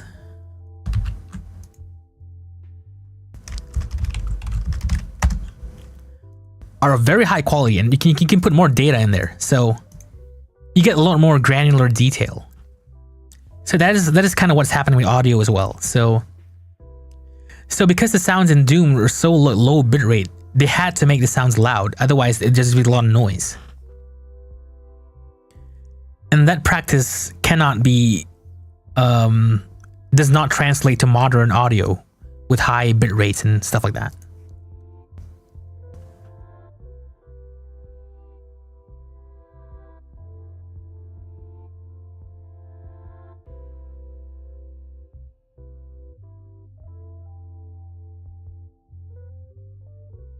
John, I love all the new audio tools in Unreal. Could be really cool to set up the whole mix and everything inside the engine. Yeah, I was spitballing about this on Discord a few weeks ago. I would actually like to add an in-game audio meter in GZDoom. I know you could just open your Windows mixer or whatever and check the audio levels there, but it would be nice if you had like an in-game display of the various audio outputs. No, I think it would be a cool like productivity feature, like audio debugging within the engine. It's something I want to look into and add into the base engine, and for both GZDoom and VKDoom as well. So yeah, I hear you.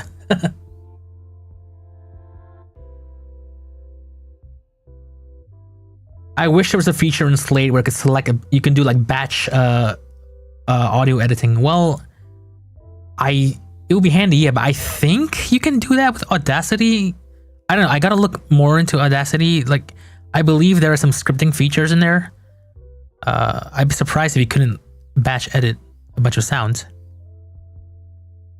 You could technically in Audacity or any DAW really, a digital audio workstation, you could just import all of your sounds as various tracks, select all, and do like a uniform like gain operation -6 dB or whatever, and then re-export each individual track as its own file. I believe most competent audio editing programs can do that. I know Audacity definitely can.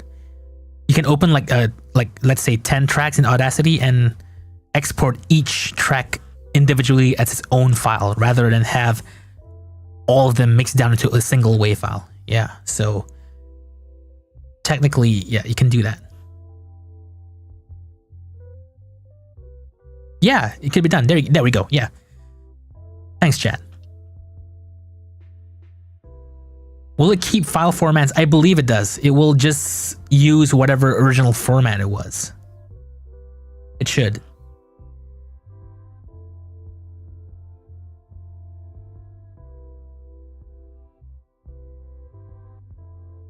Oh, no. Wait. Oh, if you're talking about like mixed formats, that one, I don't know. I'm not sure. Maybe not. I don't know. You'll have to try it yourself and see.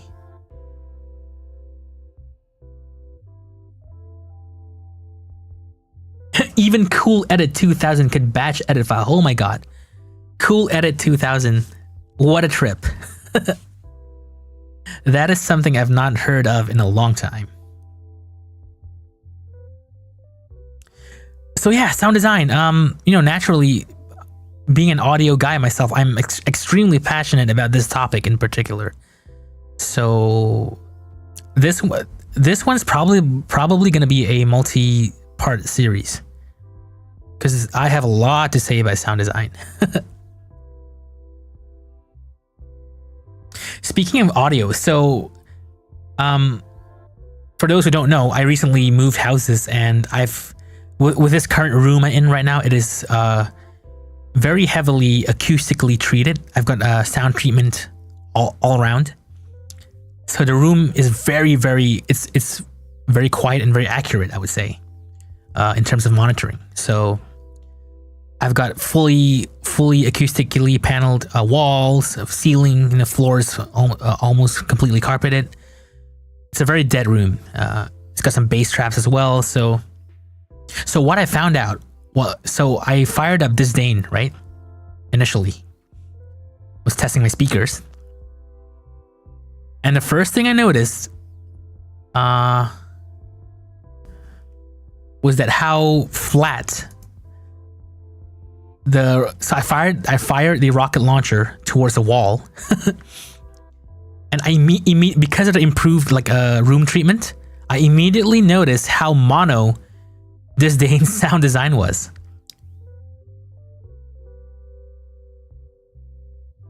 So what's basically happening is, positional audio in GZDoom will always be in mono.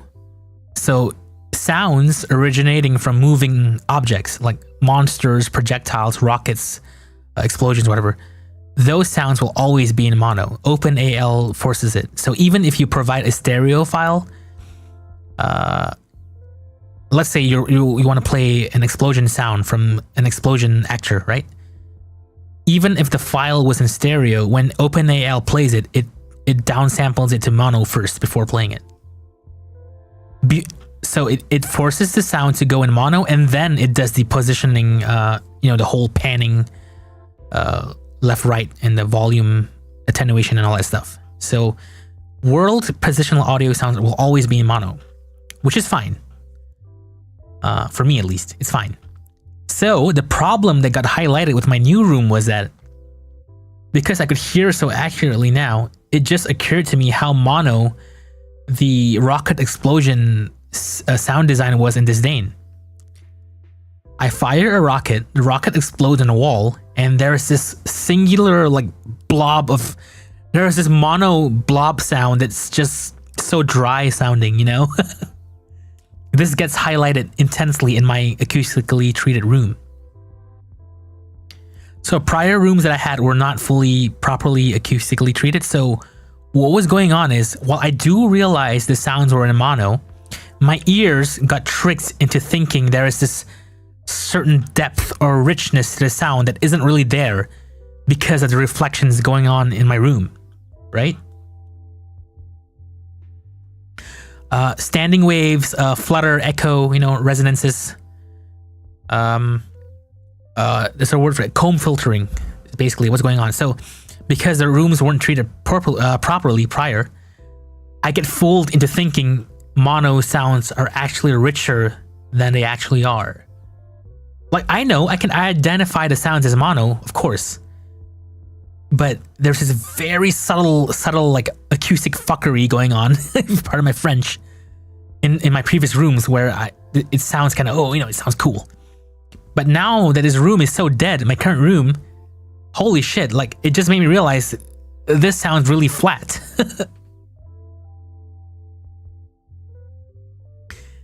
So it got me to thinking, how do I alleviate this? I cannot provide a stereo explosion sound file because, as I said earlier, positional audio will always be mono. So I can't really make the explosion a stereo file. So what I thought about was actually very simple. It's very simple. This is a problem. This is a problem that has already been solved by countless games. And even mods, I would say. If I'm not mistaken, Brutal Doom already kind of has something like this. But to what extent, I'm not sure.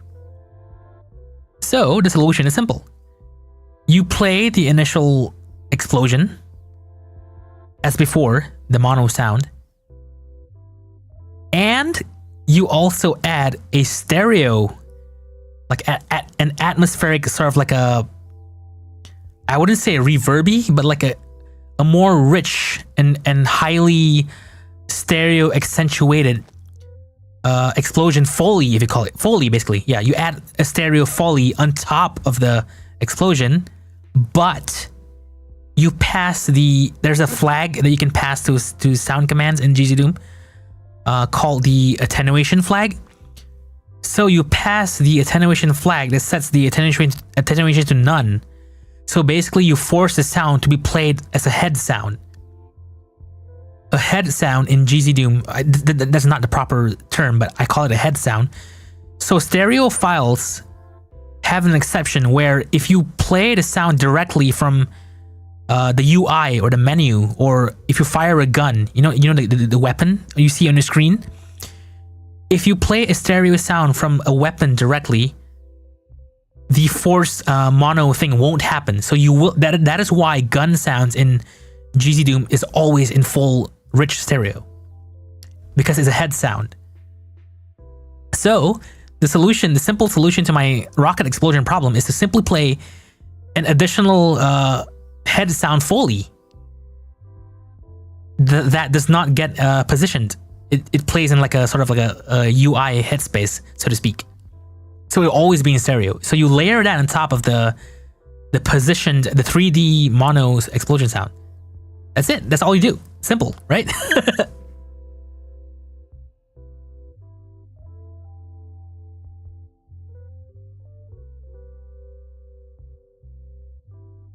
Kraja, what I meant was positional sounds in the engine will always be the audio file will be forced to be played in mono. So let's say you have a wave file of an explosion that is in stereo. It has actual stereo data. If it's played in the world, if the sound is played within a 3D world, the sound engine OpenAL will force it to be in mono first. It will squash the sound to mono, and then it will take that smooshed mono sound and do the left-right positioning or the back and forth thing, whatever. So you end up with a mono sound that's being panned around in the world, but you lose the original like stereo depth of the wave file. That's what I meant.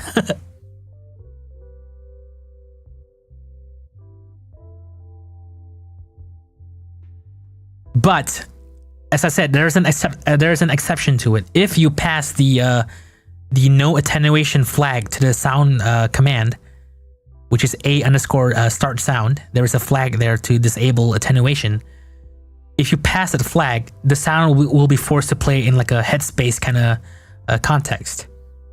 So the sound will no longer be 3D positioned, but it will play in full stereo, even though the sound is originating from a physical object in the world. That's what I'm saying. You can't have both. If you turn off the attenuation flag, and the sound will be forced to play in headspace, and there will be no positioning. So even if you pan the camera around, the sound will just play like in a static position, which is great for stereo Foley, which is in fact what Disdain already does. If you play Disdain with like a good pair of headphones or speakers, there's a lot of sound design going on in there, even in the demo. It's already out right. Even in the demo version that's on Steam right now, there's a lot of subtle sound design there that you may be able to pick up if you play on like a good pair of headphones. There's already there's this head sound system for various rooms. So if you enter various rooms, sometimes the sound will have like a like a drippy, like water dripping sound. Basically, I built in a Foley system that is sector based. So you can right click on each sector and define what Foley sound should play when the player enters a room. So it's all automatically handled.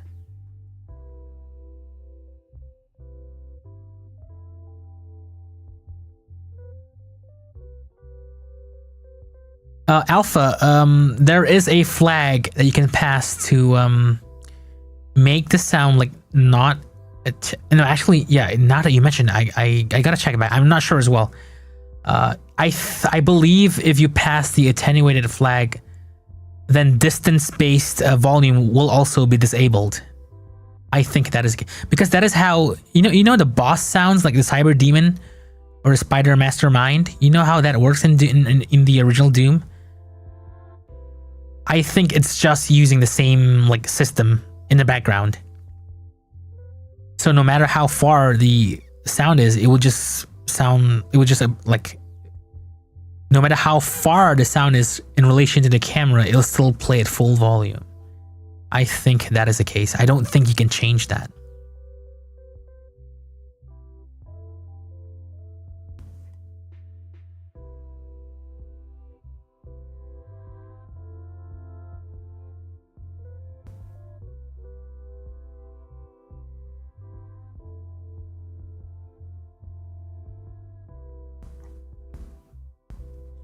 yeah, so yeah, Foley stuff. There's a lot of it going on in Disdain. So yeah, this is again, since I was I am still. I'm mostly an audio engineer. It is it was my day job, and now I do it on the side. But yeah, so I've been doing audio for a very long time. So this is naturally a topic that I'm very passionate about. So yeah, I want to talk a lot about that. But yes, enough of that. So, and finally here, yeah, so I explained way earlier in the stream, like I had a whole bunch of like Nash Gore related videos I want to do, and then my arm broke. So eventually I want to get that out of the way, so because some work was done on the stuff, so I don't want to just delete the files, would have gone to waste. And that is a terrible check mark, whatever. Hey Chris, I am using what mic am I using? I am using an Audio Technica AT2020.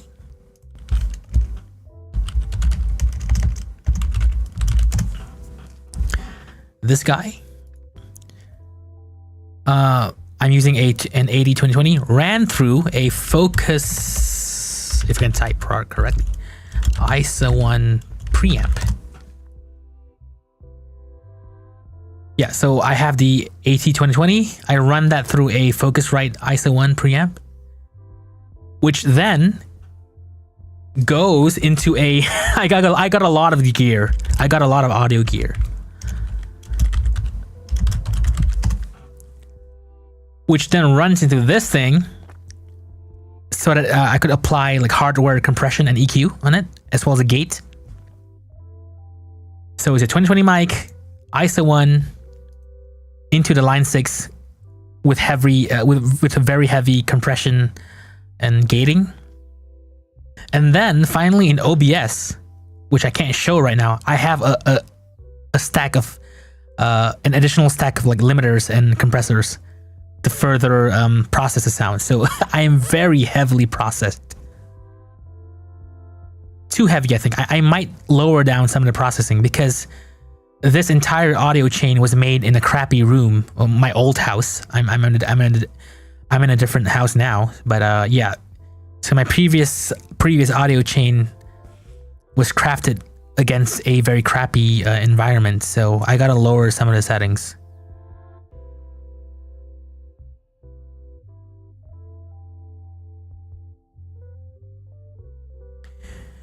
Greg, yeah,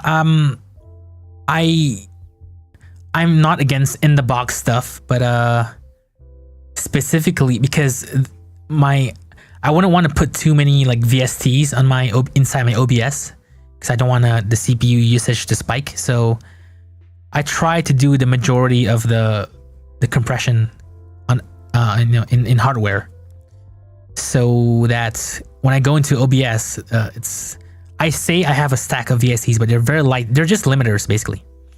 I've got a multi-stage limiting going on with there's a free limiter plugin I'll just pull it up. W1 limiter. So this is a limiter I use inside OBS. It is very, very lightweight.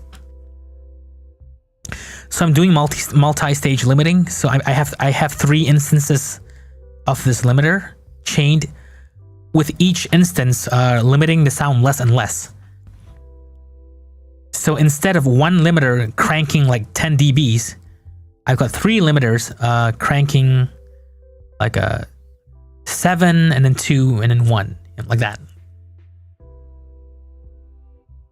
And the reason why I do this is that limiters sound better if you don't overwork it. I don't have the science behind this. I don't know why this is. Feel free to Google this if you want. There's a lot that's been said about it, but generally with limiting, you don't, and even compression actually, you don't want to over compress something once. If you need a lot of compression, spread it out across the different stages. Have the initial compressor, say, compress about 4 dB, and then a second compressor compressing 2 dB, instead of one compressor compressing 6 dB. Give it a try.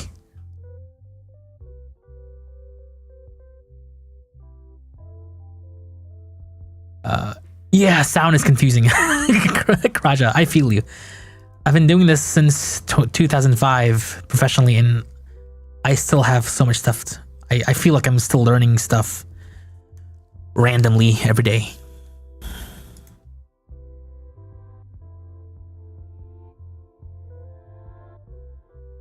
All right, so yeah, that's how long has this been going? Let me see.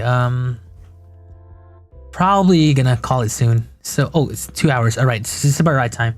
It's also almost lunchtime for me, so I think this is about where I think we'll be ready to wrap it up. Yeah, I'll be doing more streams. I actually want to do. I don't know how this is gonna turn out, but I want to do like work streams, coding streams, you know, art streams. I don't know. It's probably not gonna be on schedule. I'm probably just gonna guerrilla stream stuff, cause it's, you know, whatever. Like, you know, like I don't really mind if no one shows up to my streams, to be honest, because like I said earlier, I'm not into the whole like YouTuber grind thing. I don't really care that much. I just want to chat, you know. I just want to talk and share my stuff with the community. Yeah. So, but yeah, the videos. These are stuff. This is all the stuff that I'm gonna make the videos all in advance. I'm kind of gonna stagger the releases, and then, you know, yeah. So now that I hope, like, life-wise, I'm now in a better state. You know, way earlier in the stream, I talked about all the bullshit that's been happening with my life. I just wasn't able to get any computer time at all. Basically, so much stuff happened in real life, offline. So I just couldn't work on the computer. But hopefully now things will start to, you know, slow down, and I can get back into my passions and stuff. And talk a little more about Disdain. I actually want to do a separate video where I talk about not only Disdain, but there's this other thing I've been cooking. So that will probably be on another separate stream as well. That probably won't be a guerrilla stream. I'll actually pre-announce that, so, you know, so I could get people to be ready about it, because I kind of want people to show up for that one. I know I just said I don't care if people show up in my streams or not, but for that stream in particular, I would like people to attend if possible, because I don't want to talk about my projects into a wall, into the void. You know, feels bad, man. But yeah, so. Whew.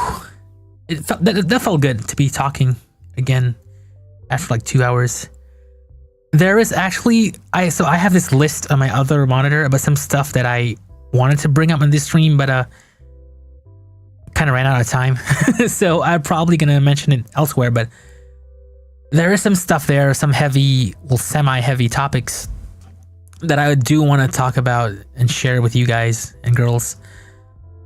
Specifically related to mental health, because boy, oh boy, that shit do be like that.